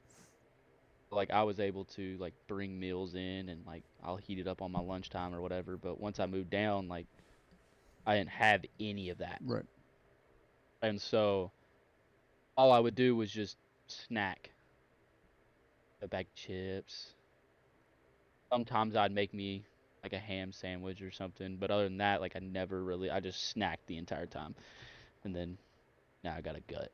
Bro, listen, hear me out. I found these, and they're crack, bro. Are you a Cheez-Its guy? Yes. What if I told you there's a recipe that you could follow to make Cheez-Its better than actual Cheez-Its? And what might this be? Okay, so you get your cheese of choice. Personally, Okay. I am a big Kobe Jack guy. Kobe Jack's good. What's Extra killing me, toasty's good. bro? What's killing me right now? No, I'm talking about like actual cheese. Not good, not Cheez-Its. Oh, Yeah, cheese is. I mean, Kobe Jack's good. Really like good. a fresh mozzarella is probably like my ultimate go-to. Yeah. But I don't know if it came with age and the smokiness, but I like a good provolone. But my ride or die day wood, brother, I will rock until the wheels fall off is Kobe Jack. Mhm. I find out Kobe Jack has added color to it, so I can't eat it on this diet. My heart. Ooh. So mozzarella, that's cool. Like get the fresh like mozz balls, those are fire. Anyways. Yeah. And the fat's really good in them. But like provolone, it's smoke, natural smoke, so like I can eat that. Cool, just wood. But I found this recipe on a carnivore Pinterest page. 2-ingredient Cheez-Its, and they have more bite, like more crunch than a regular Cheez-It, and they're so good, and you know what they are. So I have been using pepper jack cheese, and you cut it like a slice of pepper jack cheese. Honestly, probably be better for the block because then you can get them smaller, and there's like a perfect square. Yeah. But I've been doing the slices, and I cut them in just little squares, put them on a parchment paper on a cookie sheet. You punch holes in it with a straw. You hit it with like some flaky salt. I've been using Celtic sea salt. 275, 45 minutes in the oven. I'm telling you, bro, better than a Cheez-It. I made them messing around the first night. I didn't know what time to put them in, so I just kind of put them in there and let them sit. Then I found the recipe. But I made them the first night. I pull them out the oven. I give one. I'm like, that's crack. Matea takes a bite. You know Matea. She was like, yeah, you're going to have to make more of those. And then, so I made more, and I have, Matea had bought, like, mozzarella cheese and pepperoni, so she'd do these, like, light, low-calorie pizzas. Mhm. So I'm like, let me get in the bag real quick. Take some pepperonis and put them down on a parchment, put some mozzarella cheese on top, sprinkle a little bit of salt on them. It's like a little pizza bite, bro. Dip those things in mozzarella and marinara sauce. We're talking the lowest calorie snack there is, brother. That sounds gas. Oh, dude, I'm telling you, you got to try the Cheez-Its, bro. It's a must. And I would go for the block of cheese, and you could just cut them up, and because then you can control how thick they are. So like a slice of cheese, it's real thin. But I'm telling you, like more bite, it's so crunchy. You can make it as salty as you want. I like a real salty Cheez-It. I like the ones covered in salt. Yeah. But dude, they're so gas. I've been giving them to people like, here, try this, and they're like, oh, bro, that's good. What is that? Cheese. It's a Cheez-It with one. It's one ingredient, bro. Cheese. That's how Cheez-It should be. Yeah. But yeah, fire. I gotta get in a bag on Pinterest and find some recipes that I can eat. Somebody told me, I was like, bro, I was talking to him, and he was like, yeah, I'm fasting, and I was like, oh, word, like I'm on an animal diet right now. he was like, yeah. I said, honestly, just the temptations is what sucks. And he's like, what are you tempted with? And I was like, cake, candy. What do you mean? Yeah. I mean, this is also coming from a guy who's not skinny by any means. Like, he's built, but, like, he's every bit of 200 pounds. So I'm like, what are you Yeah. tempted by? It's probably the same stuff. I'm just not fat. But he was like, you can always do, like, the cottage cheese cake. And I was like, no. I'm out. Nope. He was like, you can't even tell it's cottage cheese. I was like, now I got to try it to find out. So, by all means, it could not taste like cottage cheese all at once, but I'm not eating it. Yeah, for sure. I would just rather not eat it. I'm just going to stick to my Greek yogurt as my dessert. Bro, maple syrup is so good. Like real maple syrup. I'm big. I love honey. Don't get me wrong. But something about maple syrup and yogurt, bro. Oh, my Lord. It seems so like I'm not supposed to be doing this. I bet I can make like candy out of like syrup. Oh, dude, I'm not. You 100% can. Dude, I'm gonna find out. I'm gonna find out, and I'm gonna do it. Some maple syrup hard candies. Come on, man. You probably could. No, you definitely could. I'm gonna look it up. I'm telling you, I'm gonna get a Duffy on these recipes. I'm gonna start making crazy stuff. I mean, you have to if you're going to be on this for 2 months. Yeah, because I just don't want to get burnt out. I was thinking, I was at the store and I was like, what can I do to like not get burnt out on foods? And I'm thinking, what can I put in yogurt? And I'm like, ooh, jelly. Good luck. Good luck finding a jelly that's just fruit and nothing else. You're not going to find one. Oh, dude, none. Zero. At the very least, they have cane sugar in them. Which, again, going back to that, I could probably get away with it. But let me just... Bro, like, fruit is sweet enough. Just mash it up. Put it in a jar. How hard is that? Yep. But I guess for the time being, it'll just be maple syrup. I'm not mad at it. I love maple syrup. But frozen grapes? But you get grapes, right? You slice them in half, put some lime juice on them, put them in the freezer. Oh, my Lord. And then if you freeze watermelon, I found this out. Freeze watermelon and use a cheese grater, grate it, you make Italian ice. And it is, bro, frozen watermelon hits different too, and I didn't know. But I was like, yo, this is gas. And then if you want like if you want ice cream, you go mangoes, fresh mangoes with honey, put them in the freezer, 30 minutes. Every fruit freezes except for mangoes. Mangoes gets like creamy, like sherbet. Oh. You never would have thought it, that. Dude. Never thought that. And it's so fire, bro. I did it one time because I like my fruit really cold. Yeah. So like I put it in a bowl. But I like that metal. I have this metal bowl I use for cereal. Keeps the milk cold. Mm-hmm. But I put some mangoes in there, some honey, put it in the freezer, probably 20, 30 minutes. I took a poop, so however long that was. But it came out, started eating it. I was like, oh my, this is ice cream. What I almost asked you if you've ever dieted, bro. You've been a beanpole your whole life. All right. I mean, it's not, no offense. I was fat when I was a baby, and then once I lost baby weight, I've been skinny. Yeah, pretty much. It doesn't mean anything. I mean, people could look at me and be like, average strength because he's skinny. Bro, I leg pressed 1,500 pounds in high school. Yeah, I mean. Well, my legs are stronger than what they look. Yeah, I mean, they're skinny, don't get me wrong, but come here, come and get my guard. I bet I put you to sleep. I've been in that guard before. It's not fun. The guard is not fun. Did you pray 1, 2, 3? Yo, I just shit myself. I thought I was going to be a fart. That's crazy. That's crazy work. What? Bro, that's what somebody in chat said.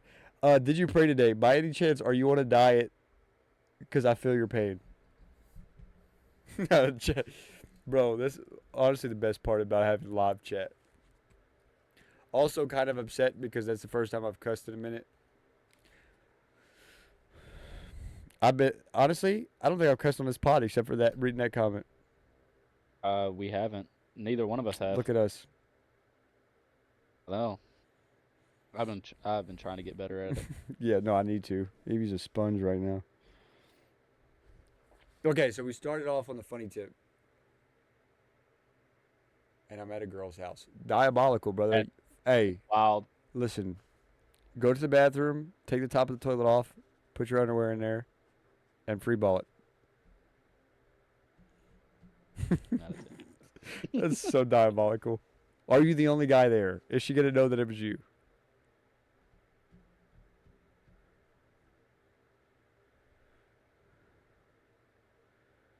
Tell her you're going outside to get some fresh air, find their garbage can, put your underwear in there. Don't forget to wipe. Well, yeah, I would definitely do that before you do anything else. Oh, it's just her dad and her. You're cooked, brother.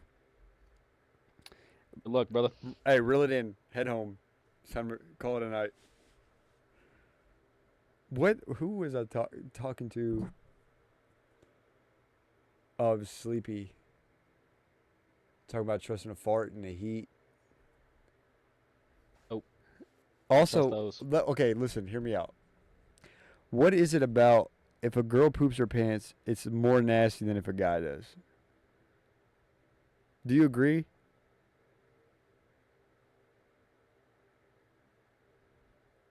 Yeah. But it's just like it's just because like you see women as like y'all are not supposed to do that. You know what I mean? Is that what it is? I would say yeah, I guess. Girls don't poop. No, they don't. And if they do, it's probably just like the rabbit pebbles. Yeah, but I told Sleepy that today. I was like, bro, it's way nastier if a girl poops her pants than a guy. Like I've done it before plenty of times. Oh no, she said, why have I been in the bathroom for 5 minutes? Tell her, bro, I'm telling you, the only play you have is hope they don't check the top of the toilet, bro. Or you bury them in the bottom of the. They have a lot of stuff in the underneath their sink. Be like, bro, I'm pooping. Get off my back. Don't add the in the pants part.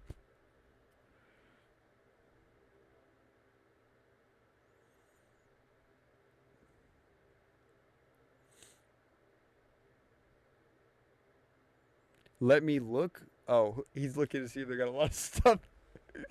No, bro. Just go home, bro. Your night's over. It's cooked. You don't got to ride, walk. Hold on. Is there a trash can in the bathroom? And does it have stuff in it? Like we're talking about process of elimination here, bro. You got to like. There's a window. Awesome. It's awesome. Awesome. Get him out. Honestly, you jump out the window and just never talk to this girl again.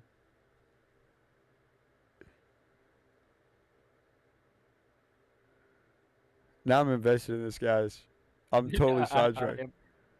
I am too. I pulled it up. I've got it on my phone. Poor guy. He's going through it.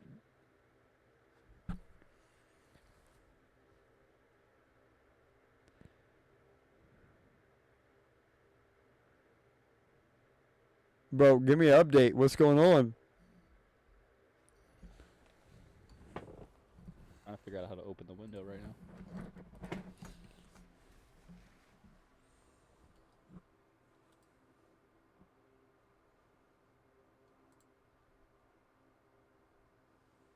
Dude, I'm so hot. I sure wore a wife beater. Bro, her dog is outside and that thing's 125 pounds. Bro, honestly, bro, just chuck the boxers out the window. Unless they're like, pull your pants down, they're not gonna know it was you.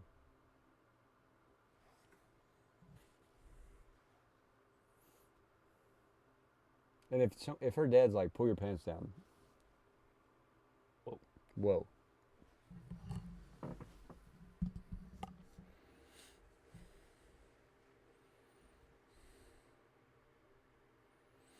You gotta think on your toes faster than this, brother. Come on now. Lock it in. We're in the red We've already zone. been in there. We've already been in there for 5 Her minutes. dad's knocking. You've only been in the bathroom 10 minutes. You're cooked, bro. Just leave. Say, I gotta go. Bye. Waddle your way out the house. Yeah, waddle your way out the house. Okay, you go about this two ways. You just say, just be like, okay, look, I'm gonna be honest, I pooped my pants. Or you just take them off, you walk out the door, you hand them to her dad, and be like, take care of those. I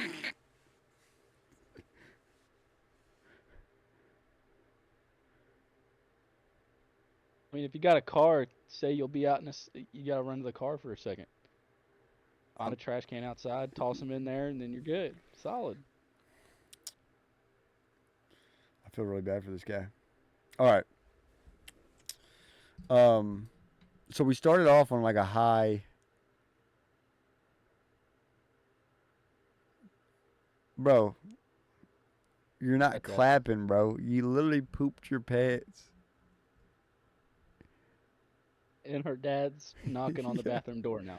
If he's knocking on the bathroom door because you've been there 20 minutes, what's he going to do on the bedroom door when you've been in there 20 minutes? Man said, I'm trying to clap. This guy's priorities were all messed up. You have poop in your pants. We talking diarrhea, we talking turds. I need that off rip. Like, is it something you can flush down the toilet?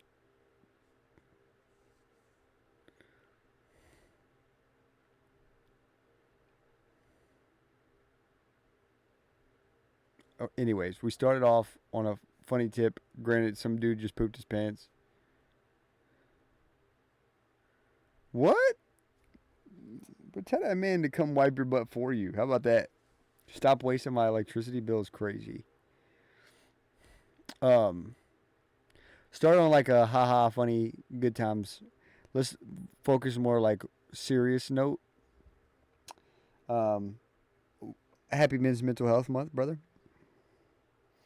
Yes. Let's get into like a heavier conversation in the sense of one thing I wanted to ask you is like what do you think one of the toughest challenges you've been through has been?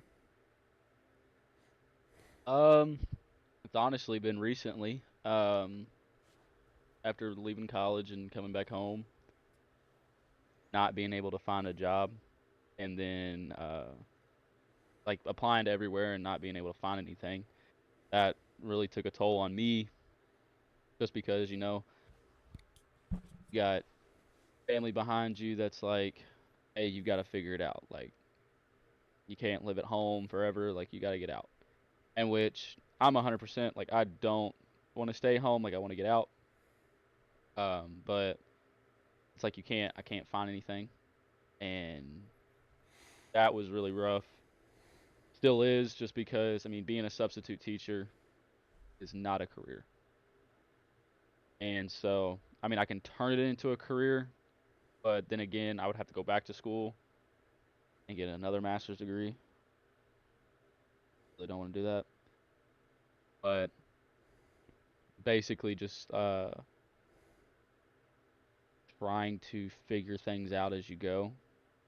Because now in the job world, it's who you know and not what you know.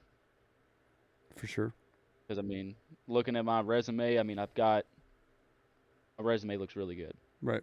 Like, I've had time in retail. I've been an assistant manager in retail. Like, I've done all this. I've interned under people, and it's like half of these companies will take somebody less qualified than you if they know them.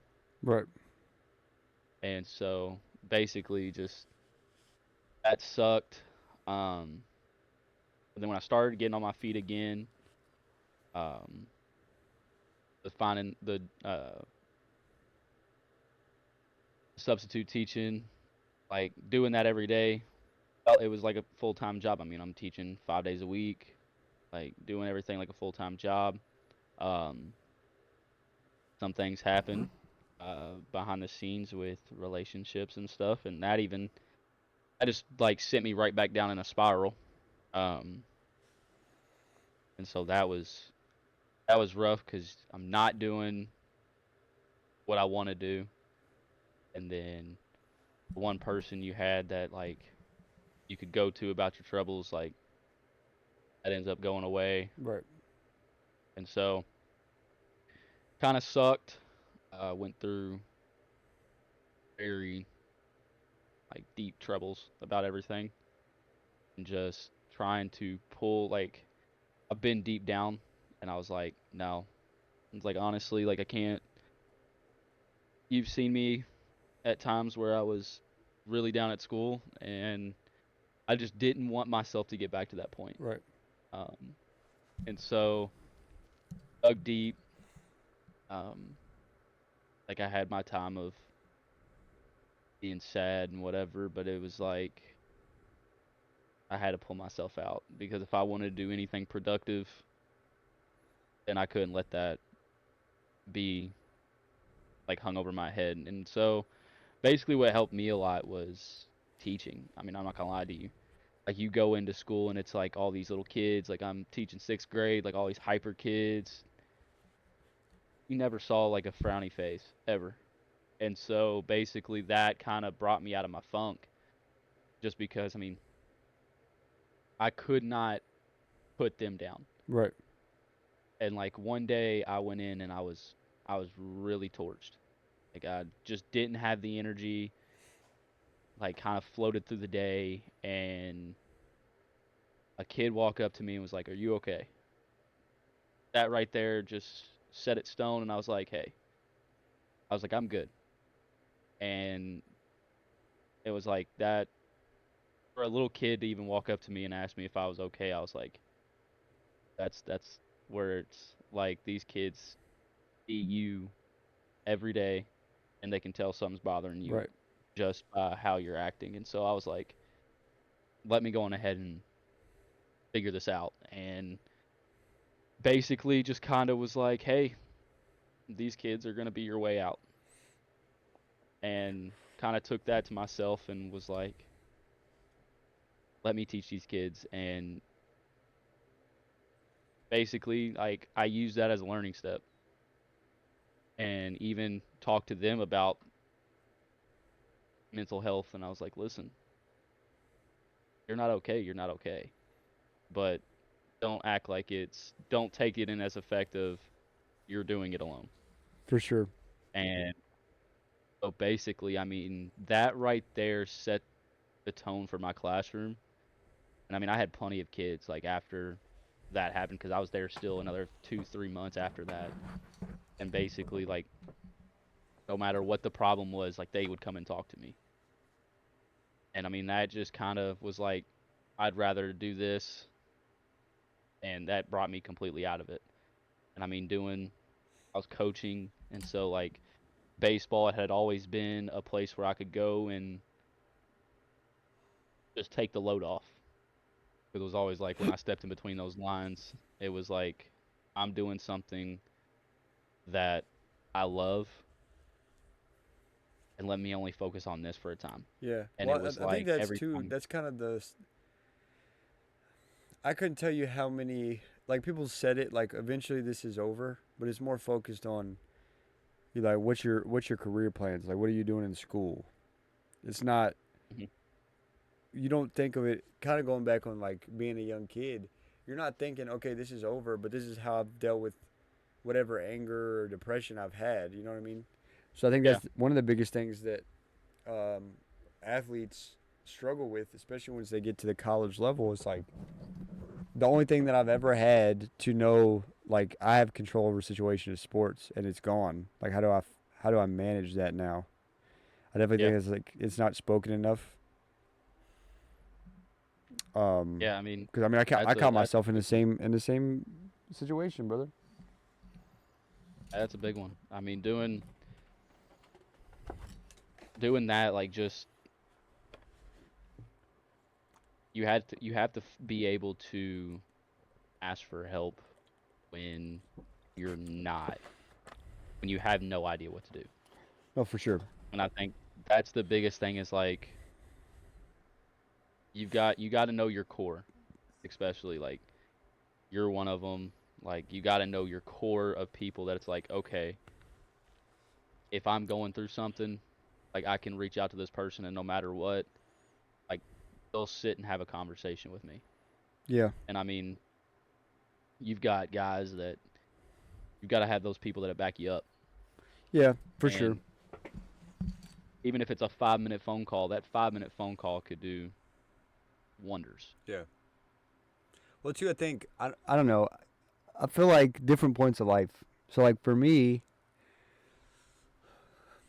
like going through difficult times at home, like there's a lot of adjustment that goes into being comfortable and working like we have two incomes, and you know, I'm not necessarily paying rent, like it's taken care of, and then immediately transitioning within a week, like Friday I leave Pikeville, Wednesday of next week I'm in a job, like I'm in my new job. So like there's a lot of growing pains, not only for Matea, like she loves being a stay-at-home mom, but like to the point she's gonna get burnt out, like dealing with the baby every day, all day. It's gonna take a lot out of you. So there's that.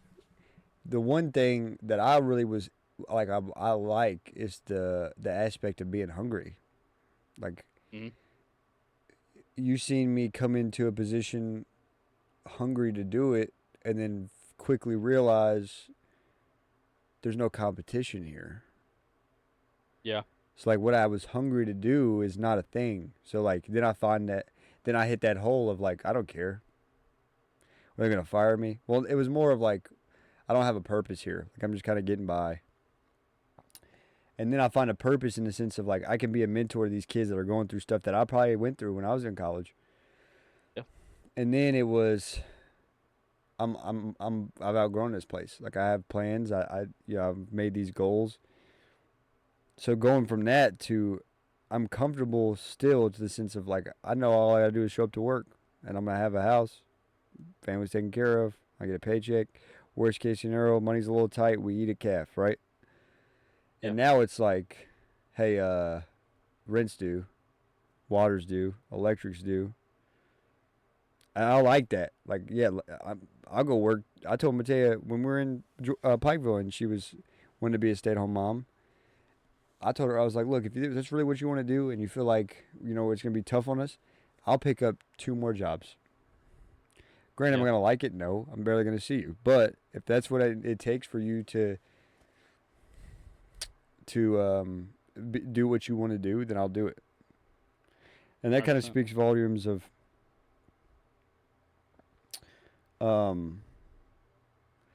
there was a quote, it's like women will sacrifice their family for their happiness, but men will sacrifice their happiness for their family. And you've heard stories like a mom, has kids and it doesn't really, whether she feels like she's not appreciated or she's not meeting goals she wanted to, then she'll leave.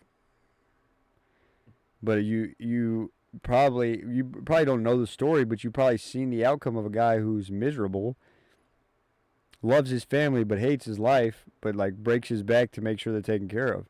He's not happy. Yeah. He's doing what he needs to do to take care of his family. That's his responsibility. So like for me, what I've realized now at this point is looking 20 years, let's say longer than that. Let's say 50 years from now, I'm on my deathbed. God forbid. God, blesses me with that long to live, right? I can only think of 2 people that I know for sure that will be there. And that's Matea and Evie. That's just where I'm at in my life. Granted, I'm surrounded by good people. They got love for me. But the only 2 people I know for a fact will be there, as long as I do what I'm supposed to do, is Matea and Evie. Yep. So unless I change that pathway of, I know that the only reason Matea will leave is if I ever do anything wrong to her or I forsake her or I do something to neglect her, right? That's the only reason Matea leaves. Granted, at the same time, we both know this is a lifetime commitment. There's no cop outs. You get a toe tag, and that's when you get to stop seeing me every day. But if I was to neglect Matea to a point where she left, that would be the only reason she wasn't standing next to me when I take my last breath. Yeah. But also, there's a lot of factors going into like growing up and being older, and like your group of friends, as much as they rock with you, eventually they're gonna not rock with you as much, or you're gonna feel that way, but in reality they just got their own stuff going on. So the one thing that hit me, I'm going through a tough time, and I'm looking back at like, well, where are these friends at that I had? And it's almost to a point where I'm like, oh, this is on you. This is on them. You expected them to be there for you a certain way, but in reality, they got their own stuff going on. They're trying to start their own family. They're trying to get into their own career path, and you feel like they owe you enough to have to be there for you. I didn't like that. Ultimately, the way I see it now is, friends are gonna come and go. Evie's gonna grow up. She's gonna get friends, and I'm gonna be friends with those parents until they're not friends anymore. That's just how it goes. That's how a parent is. Yeah. Great doesn't mean that I dislike the friends that I have in my life now. That's not the case. But eventually, whether it be, a parenting style or, a different pathway or a different career that they move, or there's no saying, like, we might still talk time to time, but like I'm not going to see you every weekend. And I don't expect that. Like, that's the thing, is I don't expect you to be there all the time because you got your own stuff going on. Yeah. And I don't want you to feel obligated. And I don't want it to be a score of like, oh, remember I went to that thing and you didn't go to that thing. Or a situation of like, well, it's really messed up that you didn't make it to this. Because at that point, you're saying, okay, you didn't have anything going on. But in reality, you don't know. You know what I mean? Yeah. So, like, yeah, I get your point of view. Right now, where you're at in life, that makes a lot of sense. Like, surround yourself by people that will take care of you. Ultimately, the end game is find somebody that you can lock down and know, like, this is my person. Rain, sun, or shine, she's going to be here. She's not going nowhere. I don't need anybody but that. I can build on that. I can't build on a friendship that is based on scores or based on like the temperature of the water. You know what I mean? Like you're constantly worried something's going to be wrong. You know what I mean? Yep. And ultimately, at the end of the day, the way I see it is, I mean, even you could tie it into faith, right? They say love thy neighbor, like that's in the scripture. But also, the biggest scripture to me is love your wife like God loved the church. Mm-hmm. So if I can still love you without being there all the time. And the way that I love you might not be adequate to what you want. But it doesn't mean I don't love you. But my number one responsibility is the person I vowed to in front of people, in front of God, and said, I'll take care of you until your dying breath. That's the person I owe the most. Yeah.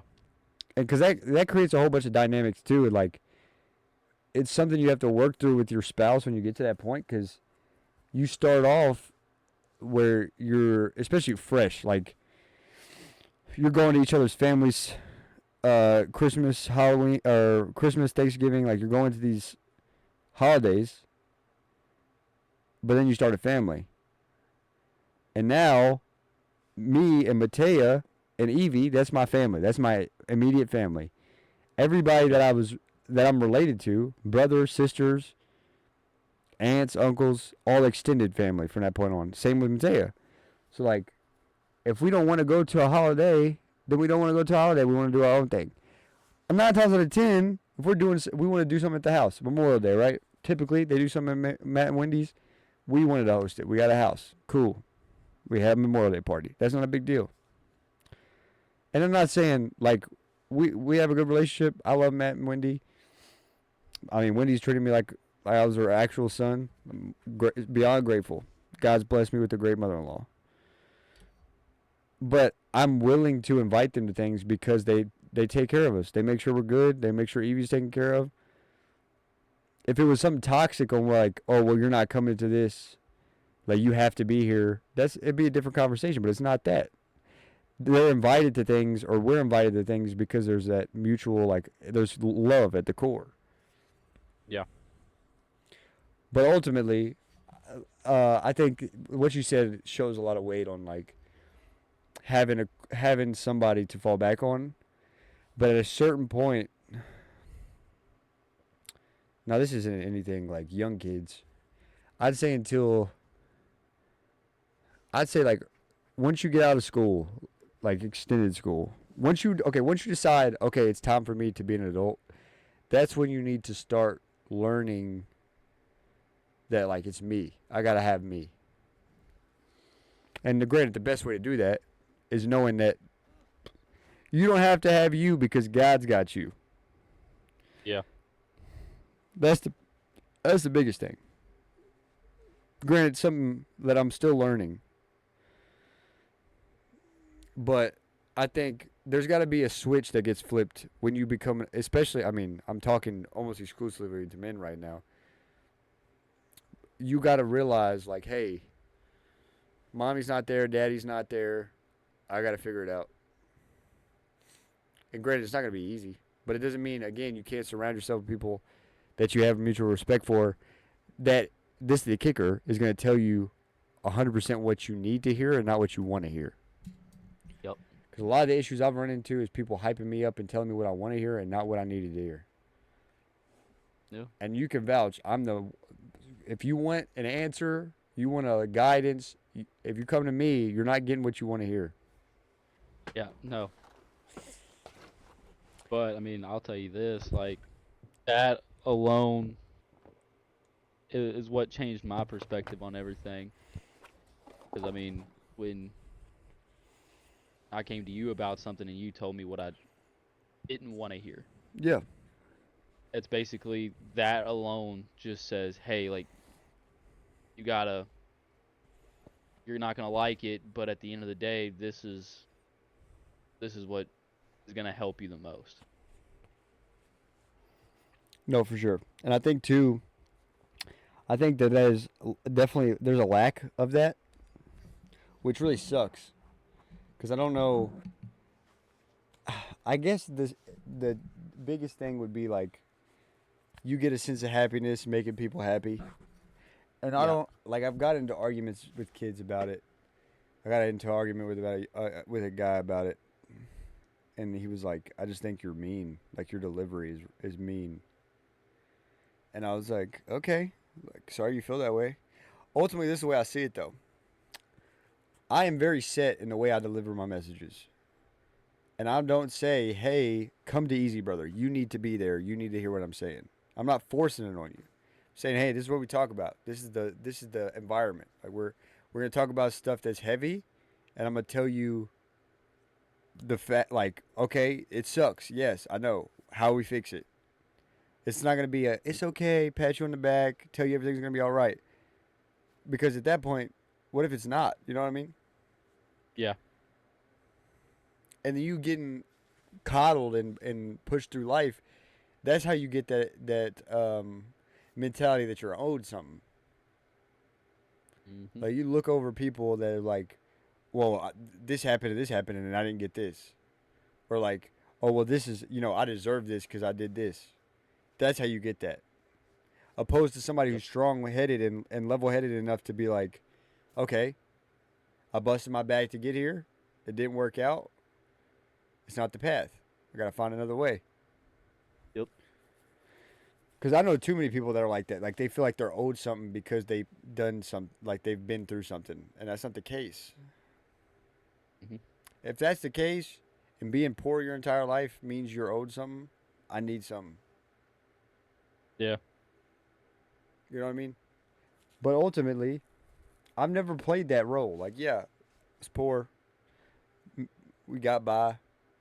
But it was never like, oh, well, the universe owes me something or God owes me something. It's more just, I'm gonna do what I'm capable of doing to the highest level that I can do it at. And if it doesn't work, it doesn't work. Like the streaming stuff. Yeah. I had no expectations. It was, I'm spending X amount of time on the game anyways. Let me just hop on, stream, play the game, maybe help some people out, take their mind off some stuff. Fast forward 3 years, I'm sitting here on a podcast with more viewers than I thought I'd ever have, more followers Yeah. than I thought I'd ever have.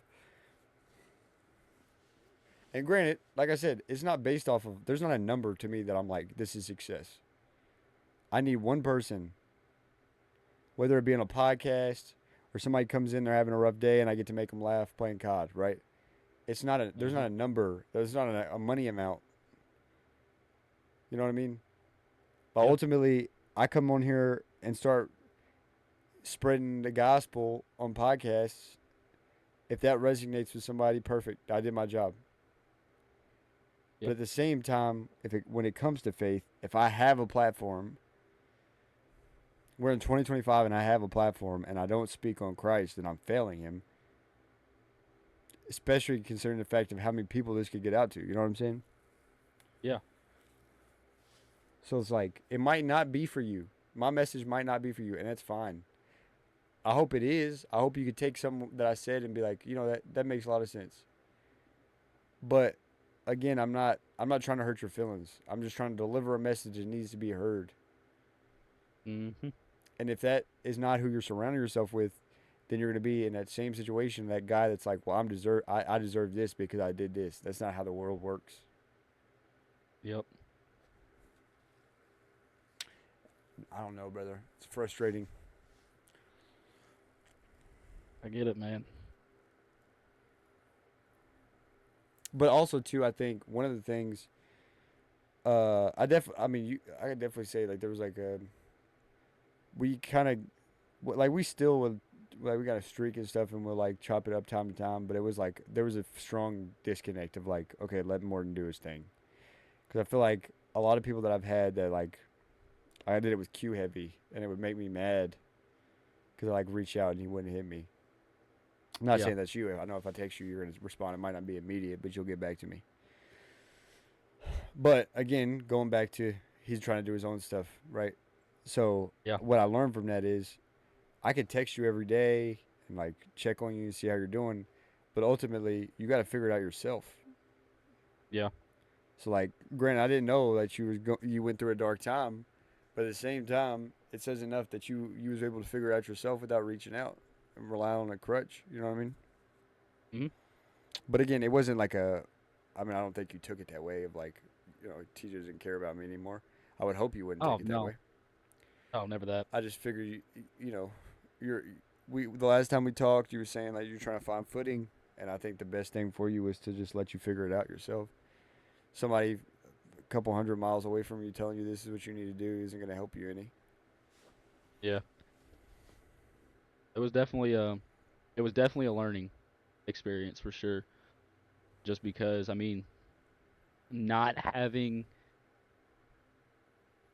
like a single person, I guess you could say, that's like there to help you.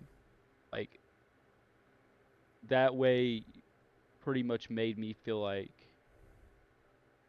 sometimes you're gonna have to do it on your own. Yeah. And basically I just kind of, it was like you, it was digging in and wanting more. And it was like, yeah, it's not gonna be easy. Right. If it was easy, everybody would do it. For sure. And basically just knowing that I had to dig in, and if I wanted something, I had to go get it. And sometimes you're not gonna have that person to be like, to walk you through it, Right. because everybody's path is different, and you're probably not gonna find somebody that's been through that same path that's gonna be able to walk you step by step. Right. The exact path. Like you might find somebody that's Yeah, similar, but and their steps could be completely different than the steps that you're gonna yeah. have to take. And basically, I had to figure it out. And yeah, at some points, you're not going to be able to take that leap that you want. Like, sometimes it's going to be baby steps. Right. You're going to have to take little baby steps to get that leap that you want. And knowing that those baby steps is better than nothing. Right. That was the biggest thing, is getting a little baby step in a way was showing me, hey, I've got improvement. I still have to dig deep and keep fighting. And I mean, God, in a sense, like, like, you're not gonna. He's got the bigger picture, Right. and yeah, he's going to put you through trials and all that kinds of stuff because he wants to see you fight while glorify him. And that was the biggest thing, was I wasn't doing that. Like, I was not. I will firmly say it. I completely, pretty much, hit the deuces on him and was basically doing my own thing. And Got humbled up pretty quick, huh? got humbled up pretty quick. And it was an eye opener. And basically, I kind of took a step back, and I had to take a step back. Like, it's okay to take a step back, and it's okay to be like, okay, I don't know everything, Right. but let me take one step back and just breathe for a second. Yeah. And taking that step back opened my eyes, was like, hey, you're not doing what you really need to do. And basically, I mean, that alone right there just said, hey, you're not okay now, but there's somebody else that's going to take care of you. Right.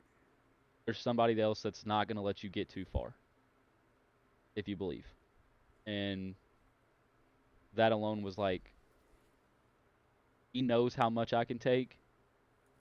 And so even though that I feel like I can't take any more, like, he's not going to let me go off that edge as long as I believe in him. And so basically just kind of was like, yeah, this is where I start to change and glorify him, even though that I'm down. Right. Even when times get hard, you got to look to him and be like, okay, you put me here, and you know why you put me here. Right. And basically, like, that alone just like, hey, you're going to be in this low part because maybe sometime else somebody else is going to be in that low part. And they might look to you and say, hey, how did you make it through? And that alone right there can be like, hey, this is how I made it through. And it made this, you're going to have to find your own way. But you could spread God that way. Right. Be like, hey, you believe in that. And if they say no, like, you can start spreading it that way. And you could change somebody's life just like that. No, for sure. And I think too, I think the biggest thing, like, I was talking to somebody the other day, and we were having a conversation about like being in poverty and believing in God. And the conversation was basically, like, I know a lot of people that live in poverty, don't have anything to their name, and they're devout, but they don't get any blessings from it. And I was like, Yeah. I think that's based on perspective, though. Like, if that's your takeaway, then you're not saying, to you, there's one God that works for you, and that's money.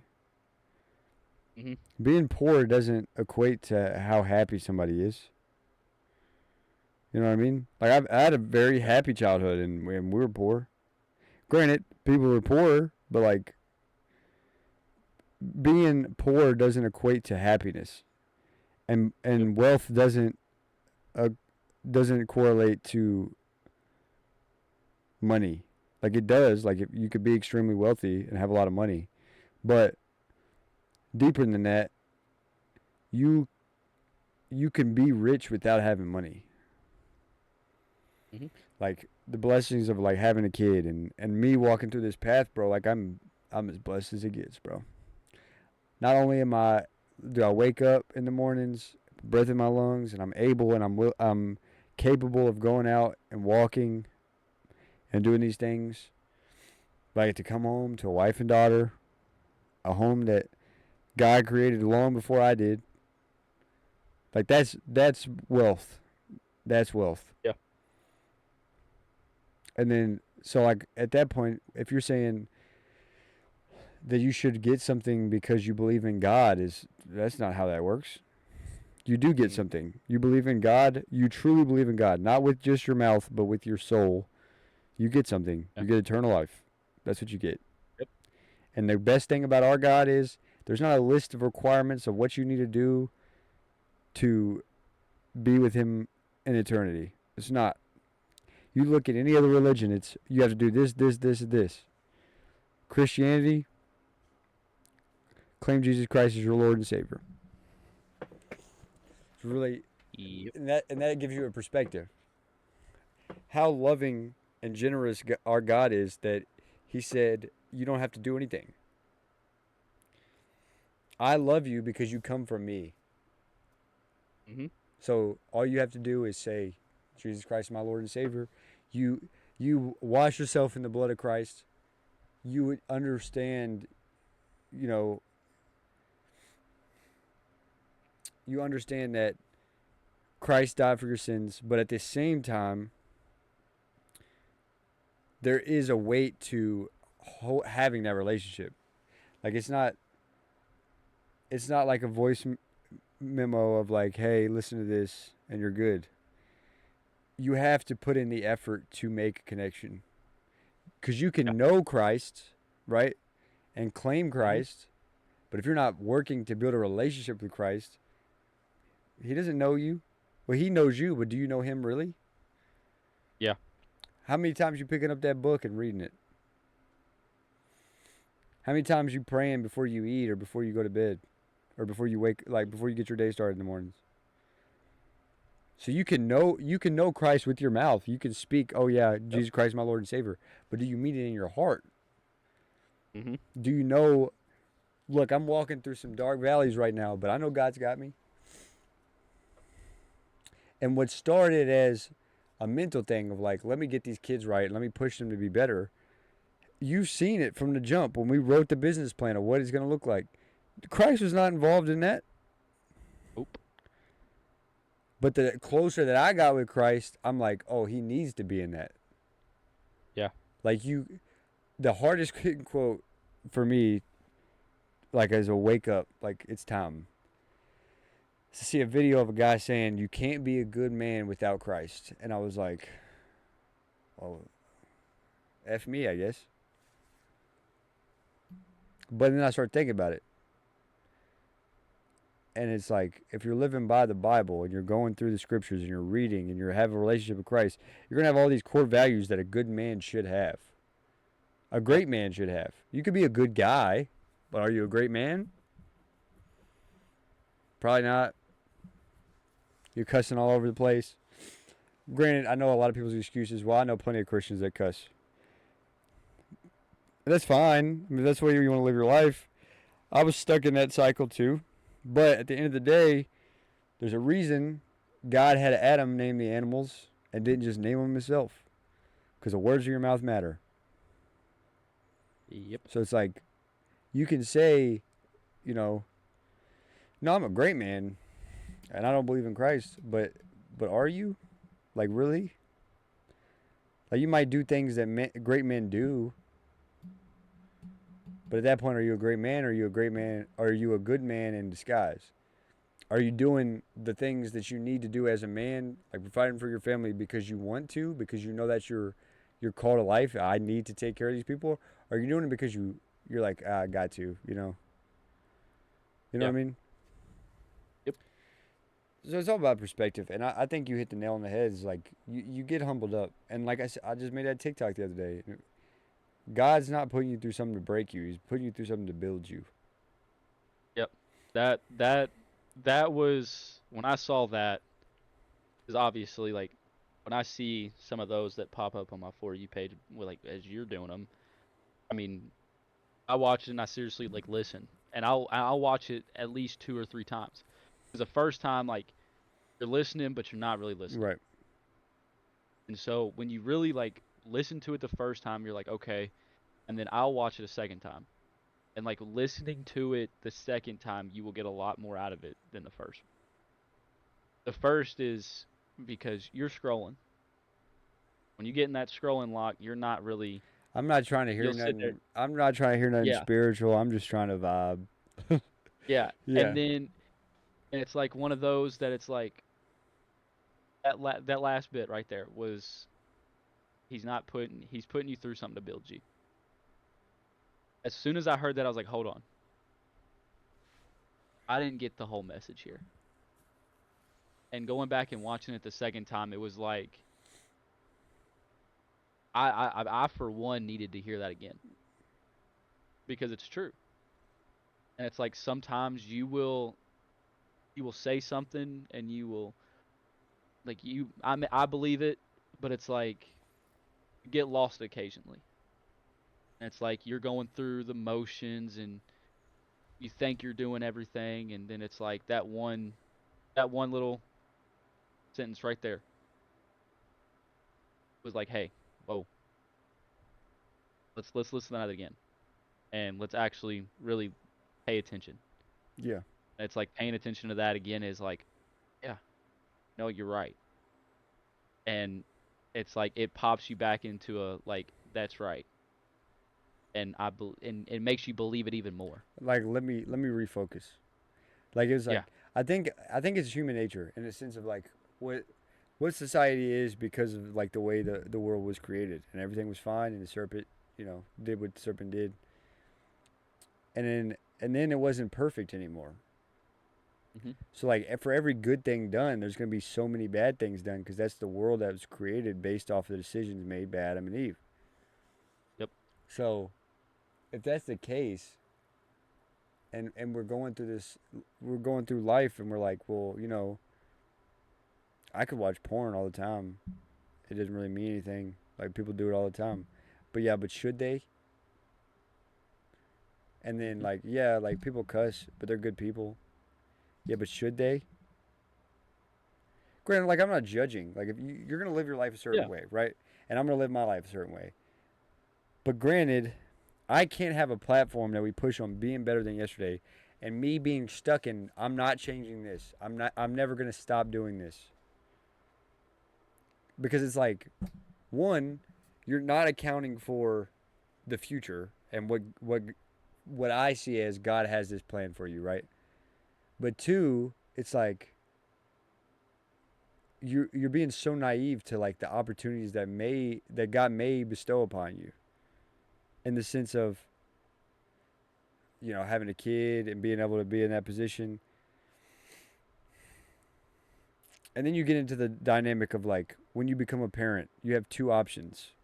You either look at the way you were raised and like, yeah, it's fine, and you raise your kids the exact same way, or you're like, hey, what issues did I have as a kid, and how do I fix them as a parent? Yeah. Because a lot of times, especially circumstances, it's like, well, this is what I was brought up in, and I'm fine, so let me just do it the same way. Let me cuss and scream on my kids and expect them to have good days at school and expect them to take well to authority figures when I'm cussing at them and telling them, X, Y, Z. Hmm. Granted, again, your decision, your kids. Not placing judgment, not saying, you shouldn't do that. If that's the way you want to do it, that's cool. That's not the way I'm doing it. Yep. And if me cutting back on cussing makes Evie's life better, I'll do it. But again, you got to walk in the light of you don't know what's happening. I've not met one person that's like, this is going to happen 100% this way. Yeah. And they were right about it. And at the end of the day, if, reading the scripture, there's only been one guy that's called things exactly how they was and was right. And it's the same Yep. man He got crucified for my sins, and 3 days later rose from his temple and was like, "Yeah, I'm the truth. I've been telling y'all this. I'm telling you, bro. Reading scripture, bro. There's so many. Look, I've seen some stuff. I've been around some people, gangsters, right? Not one of them boys that I grew up around is as much as a gangster as any of the people that I read about in the Bible. Yeah. Bro, you're telling me there's a man in the Bible. They're like, hey, I'm gonna need you to say that Jesus didn't get resurrected, and he goes, nah, I'm not. Nah, I seen it. That's real. And then they're like, no, denounce it or we're going to hang you on a cross. And that man says, hang me upside down because I'm not worthy to be hung like my Lord and Savior Jesus Christ was. That's hard. Yeah. You're telling me out of all the disciples, all of them but one died because they wouldn't denounce Jesus Christ. One of the disciples died from old age. Everybody else was stoned to death, speared to death, crucified, beheaded. Every other one person died from old age. And also, it's not like nobody saw it. Like 500 eyewitnesses said, no, Jesus was dead, and then he wasn't. Yep. And then, on top of that, I heard the story the other day, bro. I hadn't heard it. Tough, bro. So the guy that drove the spear in Jesus' side when he was on the cross, he was a Trojan soldier, right? Yep. And he had eye problems his whole life. And they said, it's not fixable. You're just going to have it, whatever. He sticks Jesus with the spear, and Jesus' blood gets on his face. It cures his eyesight. Immediately. I mean, it's in the Passion of Christ. It's in the movie, but he hits his knees and starts crying because he knows what he's done. This is the Son of God. So, what's he do? Spreading the word. Starts spreading the gospel. Walking around telling people hey, there's this guy named Jesus. He's the Son of God. You need to follow that man who died for your sins. They don't like that. The church is like, yeah, come in here. You're going to stop doing that. He's like, no, it's real. I'm not going to denounce Jesus. I know that's the Son of God. So okay, well he fixed your eyesight. So they took his eyes. Took his eyes out of his head. Still spreading the gospel. Yo, Jesus Christ is that man. You need to follow him. They bring him back and they're like, look, you need to claim that there's only God is our gods. You need to denounce Jesus Christ. He said, I'm not going to do it. And I want to say he said something he took a sword and he chopped the head off of a statue, of a god statue, a statue of the Roman gods. And he said, if your gods are real, what are they going to do about that? How do they feel about that? And there was an earthquake and all these statues started falling. And at that point, they're like, yeah, we're done with this. Cut his head off. Bro, that man's a gangster, okay? Yeah. Those are real gangsters. They really bout that life. Also, just reading about, to an extent as a man, as a father, reading the stories in the Bible, make me, jealous. I want to have that faith. I want to have the faith of Abraham when God says, hey, I want you to sacrifice your son for me. And Abraham's like, for real? That's... Because ultimately, Abraham's son was promised lords, right? He was going to be a lord. Yep. And God's like, yo, I want you to sacrifice your son for me. So Abraham's like, that's God. That's G-O-D. I'm going to do it. But also, he's going to bring him back because, he's already promised him he's going to be a king. But literally, bro, gets him on the altar. God's like, stop. I just wanted to make sure you was rocking with me like you said. So, hey, they're over there in those bushes. There's a lamb caught. Go ahead and sacrifice that. Yep. was like that type of like faith unheard of today. Oh yeah, 100%. And it's something I strive for. But at the same time, it's like it makes me sad to think that so many people aren't gonna feel that. And like as much as I try and try, there's gonna be loved ones that I have that aren't gonna be in heaven, and I'm gonna have no idea they ever existed. That's sad. Yeah. Because this is the way I think about it. Think of it like this, right? Me and you, like we've been friends since we was little. Don't have anybody else, right? No family, not yeah. Say you die before me, right? And you've confessed to Jesus Christ, my Lord and Savior. You get into heaven. The way I see it is, you're just sitting on a bench, waiting for these memories to come in, so you can like relive that. Like, hey, remember that time we did yada, and you're just sitting on a bench. Well, I don't ever claim Jesus Christ my Lord and Savior, and I don't get into heaven. What do? Because you don't know I existed. You don't have any memories from this life. You're just sitting around waiting. Like, I know you're going to be happy, but it's still sad to the sense of like you're not going to... Like the way I see it, right? For me, Mateo and Evie get into heaven, and they're waiting for me. And I don't get in. Yeah. They're going to remember the memories that they have together, but they're not going to remember any memories of me. That hits, bro. Yeah. It does. I'll be damned. I guess literally and figuratively. I'd be damned to hell, literally.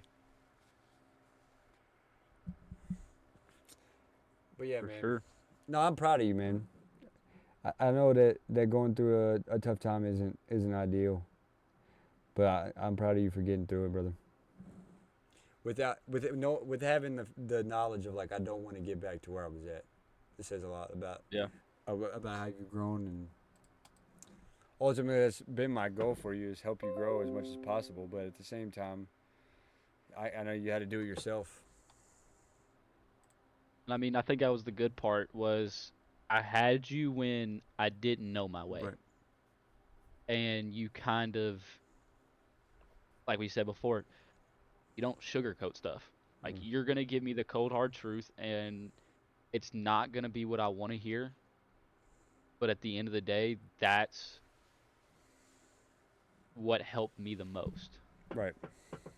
And I think just when I had you that first time, that's what helped me understand and learn what I need to do and what truly helps of getting out of that low part. So like when I saw myself getting back to that, it was, we've done this before. Right. And we're not going to go there again. Yeah.